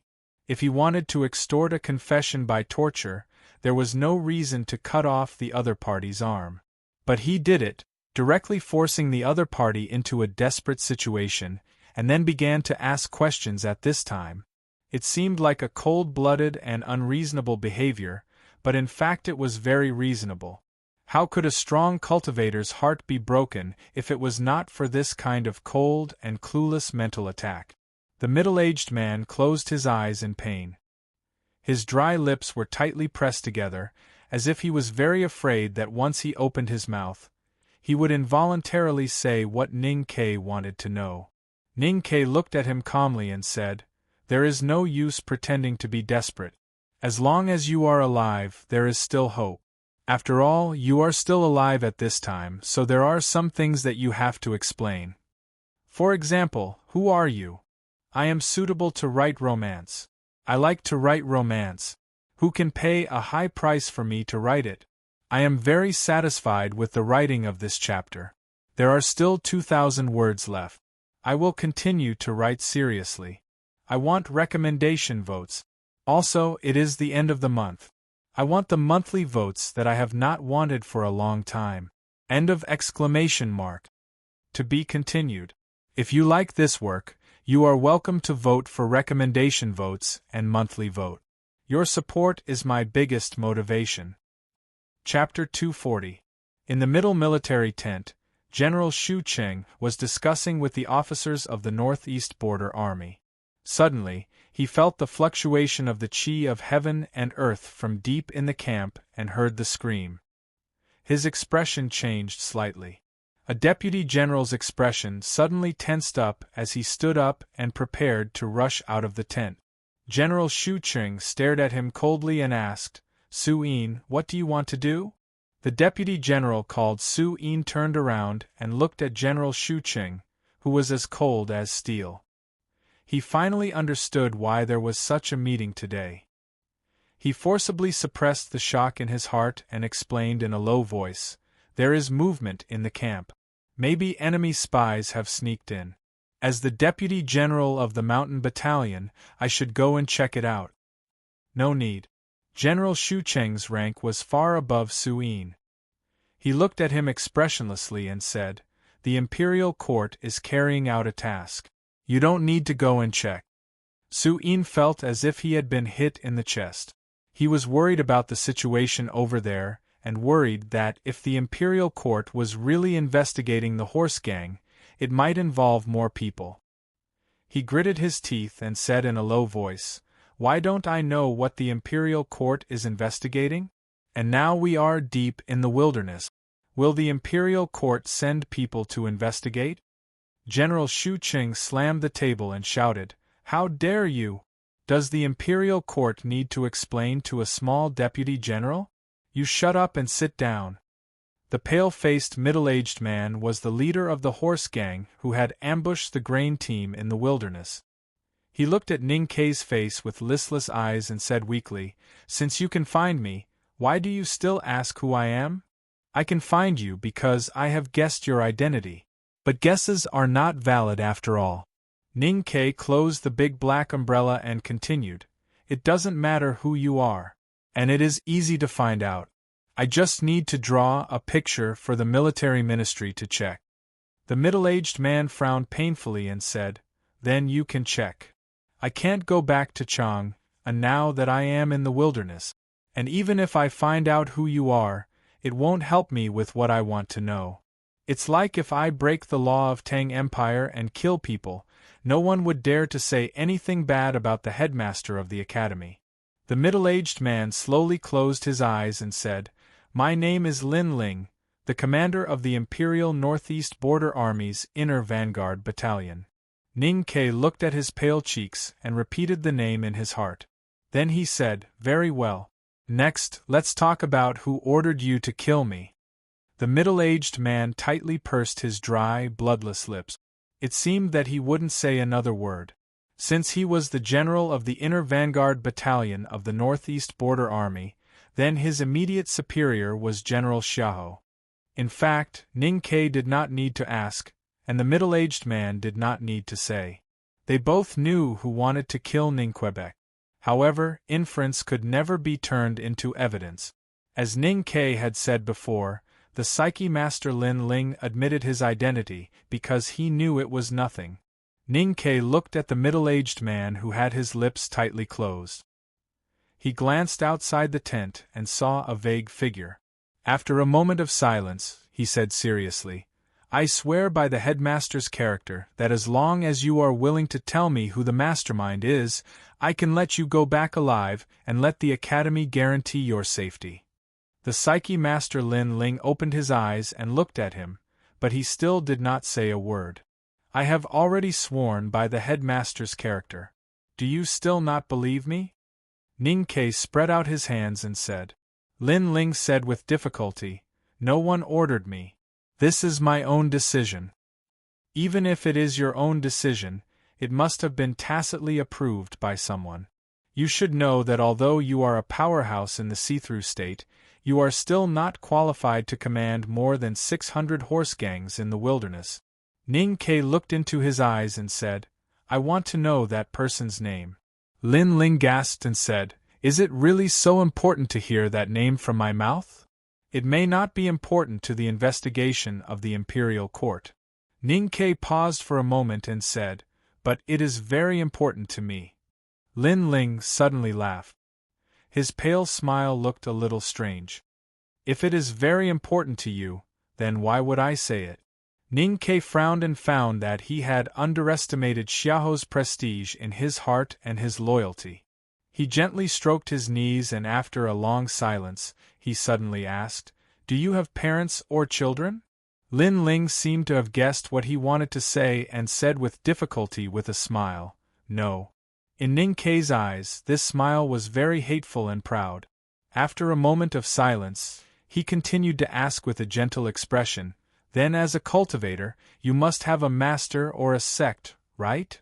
Lin Ling answered, "Yes, but after I joined the army, I had little contact with the sect, and I have no feelings for it."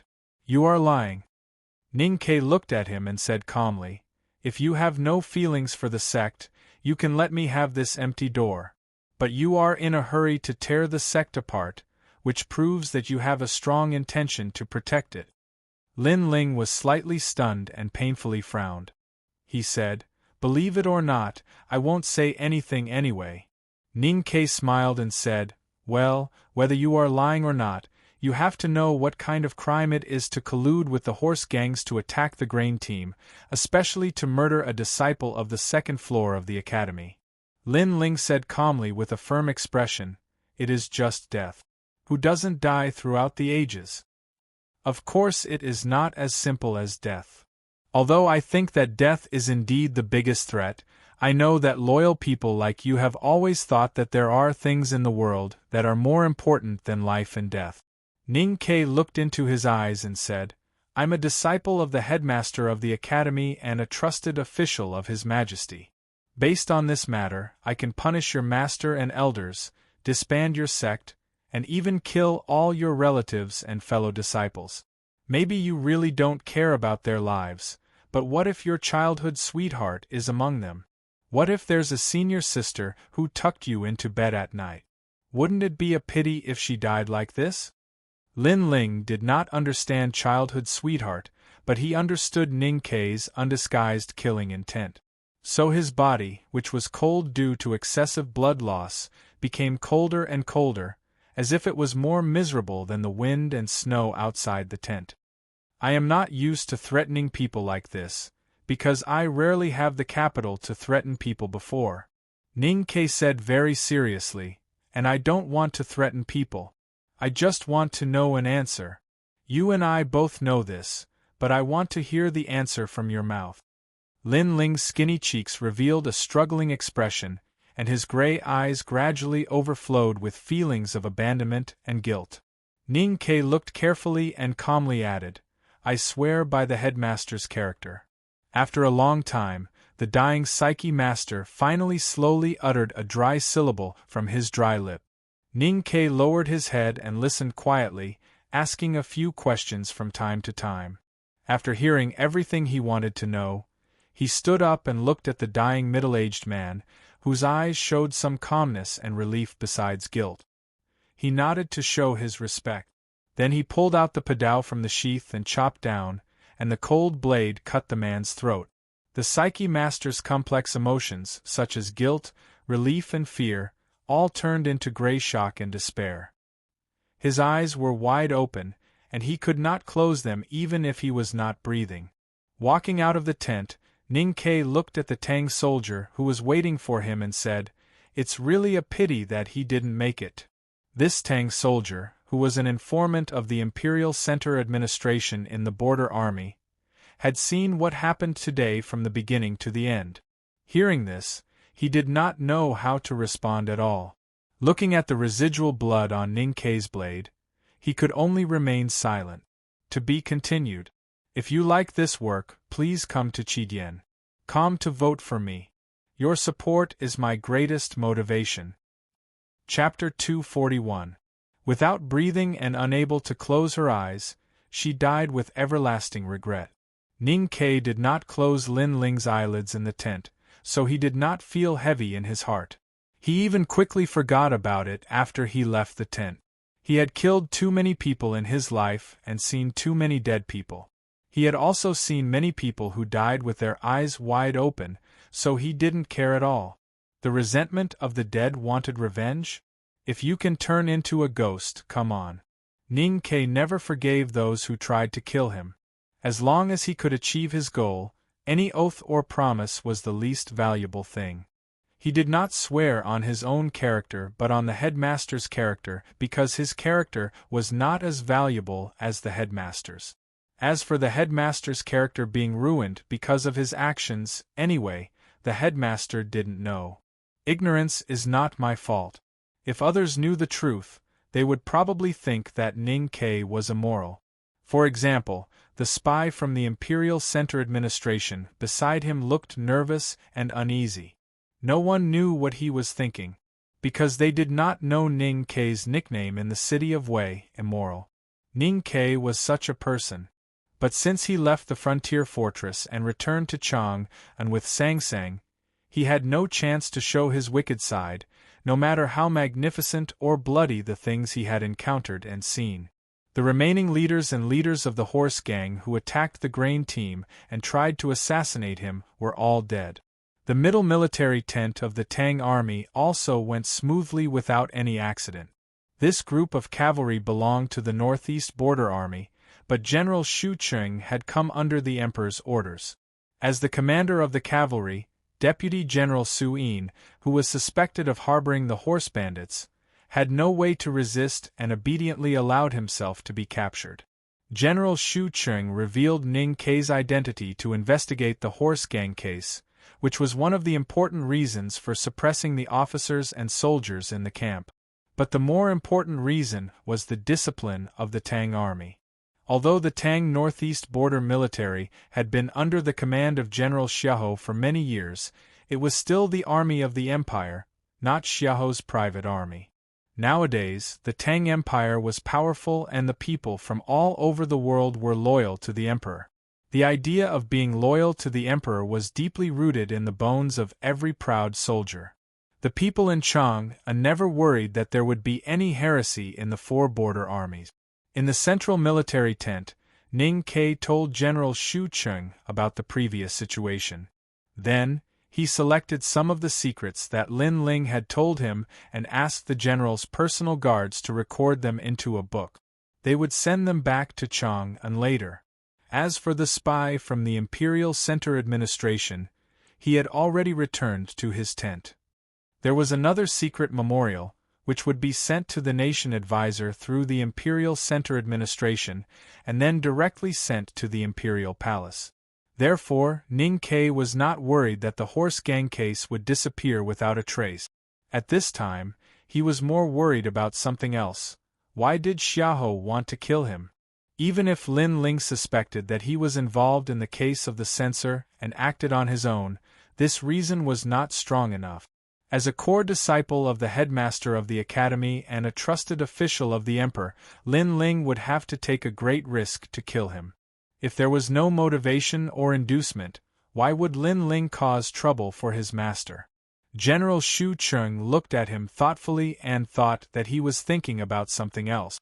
He said slowly, "Although Lin Ling is a great psyche master of the Northeast Border Military, this matter may not be able to be deduced to the general. After all, there is only one confession, and it was not recorded on the spot. Mr. 13, I am only responsible for reporting this matter back to Chang'an." Ning Kei smiled to show that he understood. Even if his current status was extremely noble, this noble status belonged to the back of the mountain of the academy and was not deeply involved with the secular world. It was really delusional to want the imperial court to punish a general of the army with just one sentence. Under the complicated gazes of the people in the military camp, he walked out of the central military tent and walked to his own tent. He had only taken a few steps when he saw a small figure running over from outside the fence. Cat Girl's little face was slightly red. She panted and waved her hand, saying, "Senior brother, your luggage is too heavy. I really can't carry it alone. Do you want to carry it yourself?" Ning Kei had originally wanted to move back to the Tang camp. After all, this was the place of his own people. However, today he had killed several horse gang members from the inner vanguard battalion of the Northeast Border Military, which led to the arrest of the highest officer of this troop. Although no one dared to show any disrespect or hostility to him, the complex emotions in those eyes really gave him a headache. "No need to move." He stretched out his hand through the fence and rubbed the little girl's head. He said with a smile, "I will go back to sleep at night." Cat Girl was overjoyed. She clapped her hands and said, "That's great. Senior sisters all said that you would not come back." After the identity of the disciple of the second floor of the academy was exposed, the girls of Black Ink Garden thought that Ning Kei had no reason to stay with them anymore. He would definitely move back to the Tang camp. Perhaps it would be difficult to see him again. Thinking of the mutual support along the way, the jokes and the wild goats that were roasted golden, they could not help but feel a little regretful and sad. Therefore, when Ning Kei appeared outside the tent with the big black horse, he was warmly welcomed by the girls. Even the big black horse was touched by the soft and fragrant hands of the girls. It gently shook its head, kicked the hard ground under its feet, and turned its thick lips from time to time, looking particularly proud and happy. Only the calligraphy addict Mo Shanshan was as indifferent as before, or even more indifferent. Ning Ke walked into the tent and saw that she was writing small regular script with her head down. He said a few words to her, but got no response. He could not help but feel a little strange. He walked forward to see what she was writing, but she glared at him coldly and stopped him. I won't be angry with you for the sake of your poor eyesight. Ning Ke unconsciously comforted himself. He walked out of the tent and came to the side of the big black horse. He took out something that looked like a dry grass root and stuffed it into the big black horse's mouth. The big black horse's eyes suddenly brightened. It chewed and swallowed it down. Then it lowered its head and rubbed Ning Ke's face like a puppy, as if it wanted to ask for more. However, because its body was too big, it looked ridiculous even if it wanted to snuggle up to Ning Ke, not to mention that it was like a little bird leaning against a man.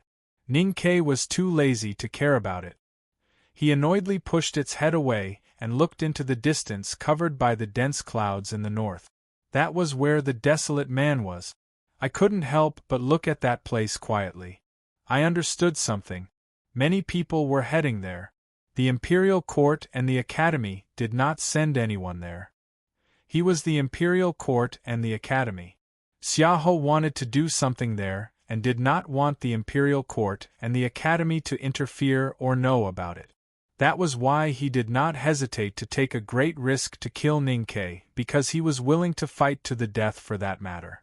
In the desolate and cold wilderness, what could be worth the Zhenjuan general's fight to the death? Of course it was that tome of arcane. Ning Ke looked at the north of the wilderness and smiled. It started with the tome of arcane, and it seemed that it would end with the tome of arcane.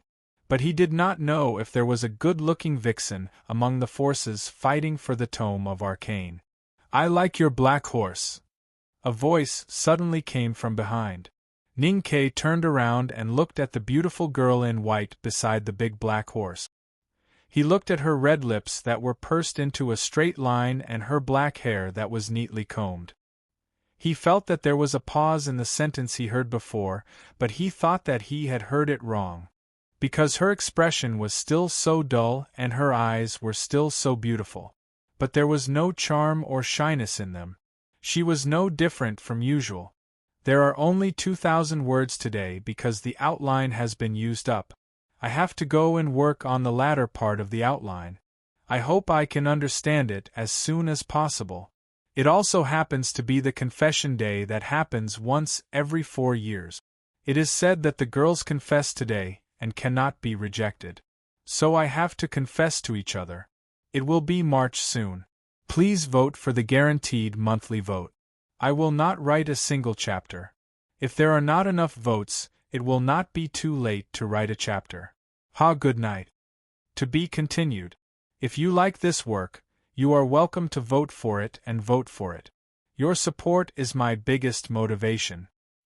Chapter 242. Looking at the young female talisman master in front of him, Ning Ke said after a long time, I like her too. The big black horse grinned and showed his white pebbled teeth after receiving a series of confessions, especially when its master expressed his love for her. Emo Shanshan glanced at the big black horse and asked, Why did you come back? Ning Ke glanced at the direction of the Tang camp and said, I went to deal with some things. I'm used to staying here. Emo Shanshan's expression softened a little as the word used was more pleasant to hear. She gently tucked her hair behind her ears and looked at him and said, I will continue to go north with the Divine Hall the day after tomorrow. What are your plans? Ning Ke did not listen carefully to the second half of the meeting. At that time, the priest of the Revelation Department relayed the letter from the Hierarch Lord. In the letter, the Hierarch Lord asked the powerhouses of the younger generation to sneak into the northern wilderness tribe in the middle of winter to find out their strength and find the remnants of the devil's doctrine. They could even carry out some purges if necessary. These were, of course, nominal statements. In fact, the Divine Hall also wanted to test and hone the disciples of various sects through this trip. Although they had not fought for more than 1,000 years, the Divine Hall knew that the strength of the Desolate Man tribe was still strong. Otherwise, the elite cavalry of the left king's palace would not be beaten so miserably. In order to avoid the situation of sacrificing in vain, the requirements for this batch of young cultivators to go north were extremely strict. They must be powerhouses above the see-through realm. As a leading figure of the younger generation, Emo Shanshan was naturally among them. "Are you going to the north?" Ning Ke frowned slightly and looked at the beautiful face of the girl in front of him. Thinking of the conflict between the Black Ink Garden and the Divine Hall these days, he could not help but worry and asked, "Who else is going?" Emo Shanshan's answer was as concise and clear as ever, or it could be said that she did not know why. Of course, those people. Ning Ke smiled bitterly and thought that everyone thought that he was a disciple of the second floor of the academy, so he must know the strength of the cultivators of various sects in the world. The problem was that he really did not know who those people were. Emo Shanshan looked at his expression and thought that he was thinking about something else. She said, "Prince Longqing has not appeared. I think he should be in the north now." Ning Ke shook his head and said, "Don't believe what they say. I don't want to compete with that prince for everything. I don't want to be the enemy of a lifetime." Then he thought of the powerful figure that Chun Pippi once mentioned. He felt a little curious and asked Emo Shanshan, "I have met 2 of the 3 addicts in the world. What kind of person is the Tao addict? Will she appear when you go to the Beihuang region?" "I haven't seen the Tao addict, and I don't know if she has come to the wilderness. As for Prince Longqing, you are indeed no match for him now, so I won't misunderstand that you want to challenge him." Emo Shanshan said, "Besides, you don't like to be compared with Prince Longqing, and I don't like to be called one of the 3 addicts in the world. But I can tell you clearly that the Tao addict, Yi Hongyu, is addicted to cultivation, so her state is definitely above Longqing's. Longqing is stronger than me, so she is the strongest among the 3 of us." Ning Ke looked at her slightly flickering eyelashes and said, "Before becoming a divine talisman master, talisman cultivators like us will always be at a disadvantage when competing with people of the same state. You don't have to worry too much about it." Emo Shanshan looked at him with a puzzled look and asked, "Don't have to worry too much about what?" Ning Ke was startled and said, "Don't worry too much about it. The Tao addict is stronger than you." Emo Shanshan shook her head and said, "There are always people stronger than you in the world. Why do you care?" Dusk had arrived early and the sky was dark. The cold wind on the wilderness blew the girl's face. Her long and sparse eyelashes gently blinked, and her expression was calm and tranquil, without a trace of reluctance. Ning Ke looked at her for a long time and felt a little emotional about the girl's state of mind. However, he had been floating in the stinking ditch for too many years, and every pore of his was filled with the smell of money and thirst. He really could not understand this kind of quiet mentality. Just like the porters on the dock, they could not understand that some pedantic literati would rather starve to death than write some articles. Even if he could understand a little, he did not know how to express his appreciation. "I will also go there." He raised his arm and pointed to the dense wilderness in the distance in the north. Emo Shanshan frowned and asked, "Why?" "The edict of the Divine Hall has no binding force on you." Ning Ke looked at the end of the wilderness and said after a moment of silence, "I want to find something, or to stop others from finding that thing. I don't have to do this. Even yesterday, I was still thinking about whether I should leave or not. But today I find it is still worth doing." Emo Shanshan's expression gradually became dull and she asked, "Why?" Ning Ke looked at her and said with a smile, "Because this is no longer just a matter of the imperial court or the academy. It is also my personal matter." Emo Shanshan looked back at him quietly. She looked at his profile under the last touch of twilight and looked at his shallow dimples. She suddenly said, "Those horse gangs who specially came to kill you should know your identity as an academy disciple." Ning Ke nodded. Emo Shanshan slightly lowered her eyes and said, "But they dare to kill you." In the same way, in the meeting tent, no matter how you provoke and ridicule Cuny Matty, or even disrespect the divine hall, no one dares to do anything to you in front of so many people. But if you go into the depths of the wilderness, where there are few people, anyone can kill you. As long as your body is buried in the snow, who will know who the murderer is? Ning-Ke shook his head and said, I am not that easy to kill. Emo Shanshan looked up at him and said, Although you are a core disciple of the headmaster of the academy, your strength is too weak and your state is too low. The desolate man is strong and the people who go to the desolate man's tribe to investigate are at least above the see-through state. That is to say, anyone can beat you like a dog. How hard is it to kill you? When she said this, the girl's eyes were as casual as usual and her expression was as dull and calm as usual. She did not deliberately show any sarcasm or ridicule. However, it was precisely because of this that it showed that she was very serious when she said this. She said the most honest words. The more honest a person was, the more hurtful his honest words were. So Ning-Ke was hurt and hurt his self-esteem. His fiery heart in his slightly stiff body was pierced by the calligraphy addict's words and dripped with blood. It was as if she had cultivated a more powerful means than the divine talisman. Every word from her lips could cut him. In his opinion, when the grain team was attacked, if it were not for the calligraphy addict who insisted on dying with the soldiers of the Yen Kingdom, he would have escaped by himself. Even the Psyche Master of the Northeast Border Military could not do anything to him. He did not expect that in the eyes of the calligraphy addict, he was still such a weak guy. Can anyone beat me up like a dog? Ning-Ke stared at Emo Shanshan's beautiful round face with his eyes wide open. He forcibly suppressed the shame and the smell of blood in his heart and said angrily, Do you want to try first? I still have a lot of skills that I haven't used. If you really push me too far, be careful that you don't beat me like a dog. My dog will bite you first. Hearing this extremely indecent words, Emo Shanshan was angry and ashamed. Her cheeks were slightly red. Ning-Ke stared at her face, which gradually exuded a red flush, and instantly forgot his previous shame and anger. He curiously asked, Didn't you say that the disciples of the Black Ink Garden don't like to wear rouge? When did you start to wear it? Emo Shanshan became more and more ashamed and angry, but this time she was ashamed and angry. She did not want to pay attention to this guy anymore. She gently flicked her sleeves and turned to walk into the tent. Ning-Ke looked at the girl's back and was stunned. He quickened his pace to catch up with her and shouted, Don't leave in a hurry. There are still some things that I haven't explained clearly. You have to listen to me.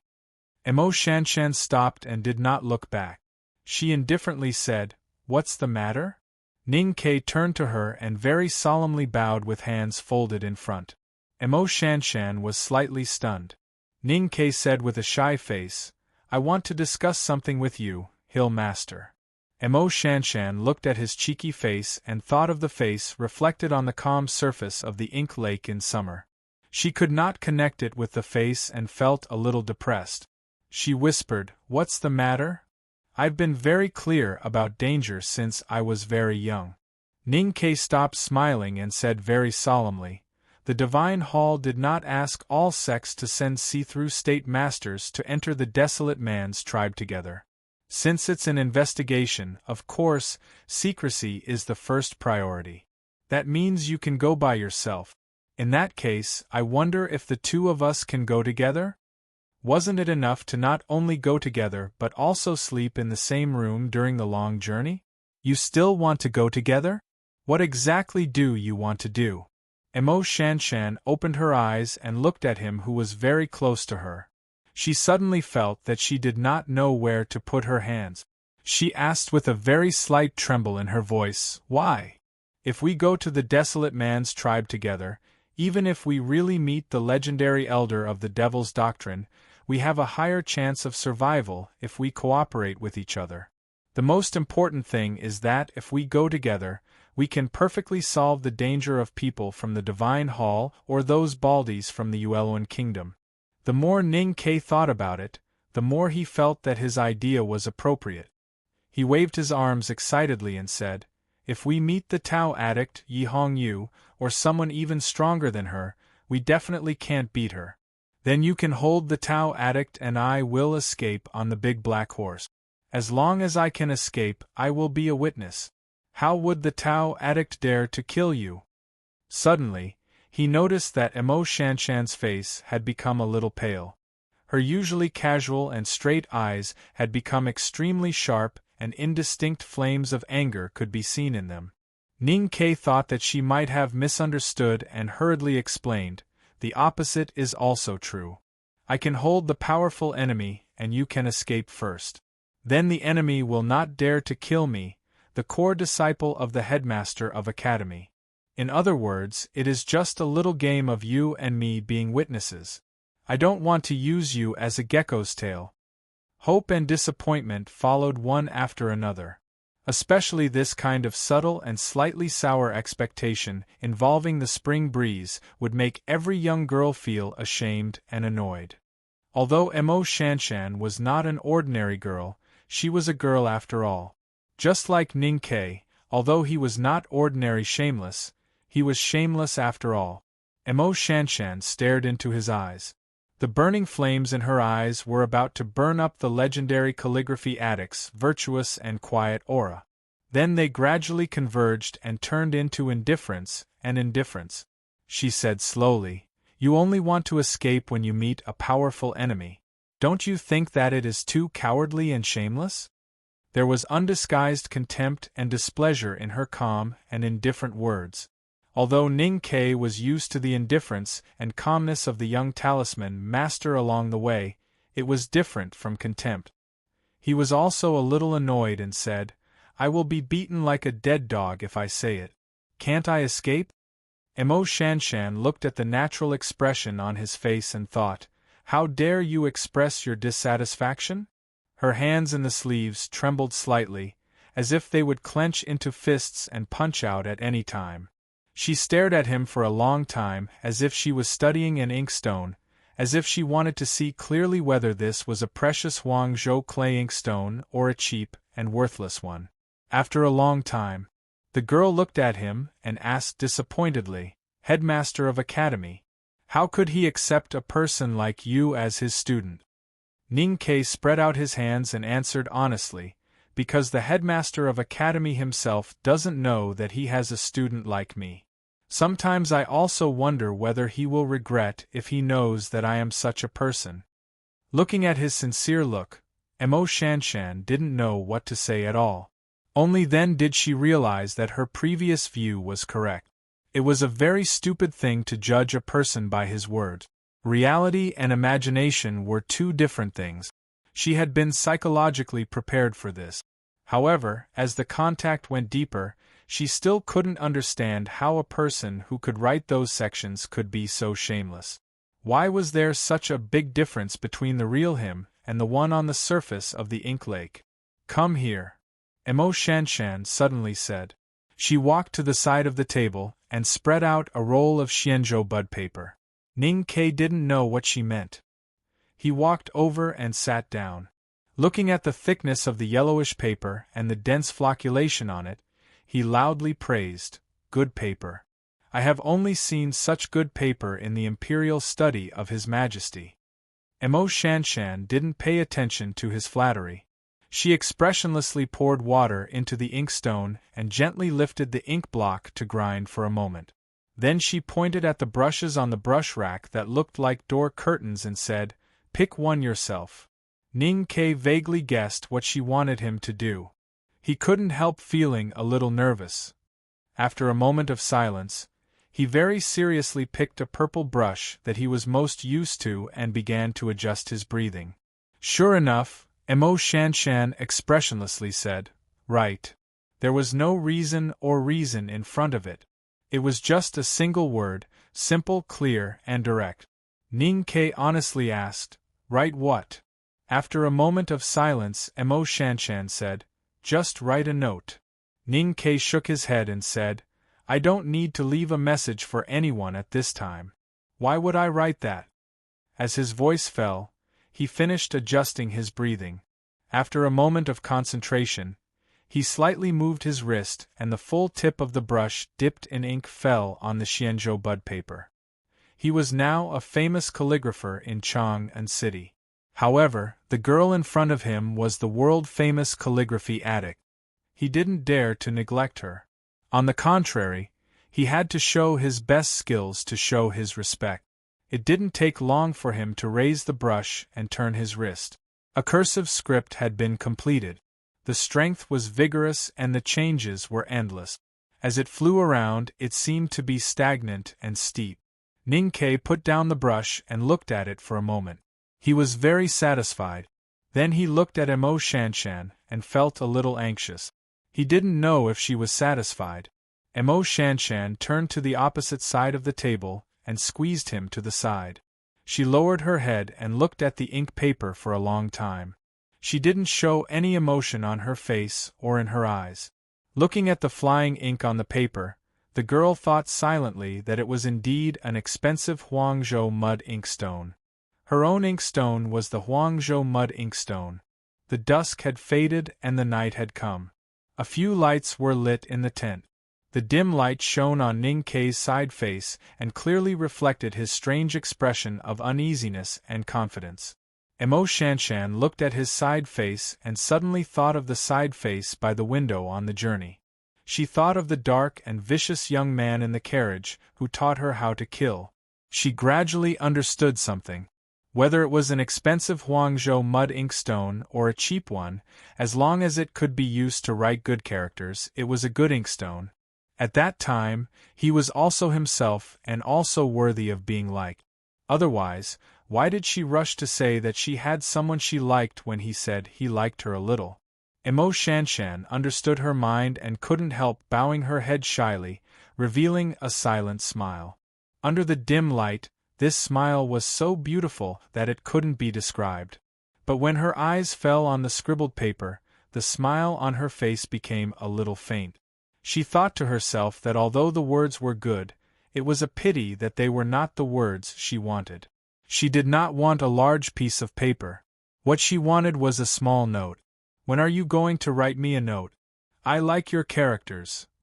Emo Shanshan looked up at Ning Ke and said calmly. There was no pause or unnaturalness in this sentence. At midnight, in a corner of the tent, the young talisman master held the paper and looked at it quietly. No one knew what she was thinking. Cat Girl looked at it and frowned. Her bright eyes were full of dissatisfaction. She said indignantly, "There are so many unfaithful men in the world. I didn't expect Senior Brother Ning to be such a person." Zhuo Zhihua was slightly stunned and thought that she really shouldn't tell those things to this little girl. She said with a smile, "Mr. 13 doesn't know Hill Master's affection for him. How can he be unfaithful?" Cat Girl stuffed the milk slice into her mouth and chewed hard. She snorted and said, "Heartless is even worse." Zhuo Zhihua said with a smile, "Don't be meddlesome. Hill Master is not a vulgar woman who dares not to speak." The cold wind was blowing and the snow was falling. It was a long way to go. They should take a rest first. Deep in the wilderness, they were close to the desolate man's tribe. Heaven and earth were already pure white. Occasionally, they could see a few trees and some hoofprints left by beasts. Just before entering this snowfield, Ning Ke got the last piece of information from the Imperial Center Administration and the secret guards. It confirmed that the caravan that came out of Tuyang City didn't stay in the palace for too long. It should have turned north from the mountain pass in front and then went somewhere unknown.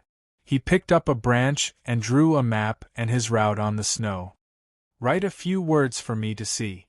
Emo Shanshan took off her snow-covered hat and looked at him calmly. Ning Ke said painfully, "I've written all the way. We are about to see the desolate man. Do you still want to write?" Emo Shanshan pointed to the flat snowfield in front of her and said, "Hurry up. I like to see your words." To be continued. If you like this work, please come to Qidien. Come to vote for me. Your support is my greatest motivation. You're tuning in to the Phoenix Knights YouTube channel. Don't forget to subscribe and join us on this journey to catch the most captivating stories.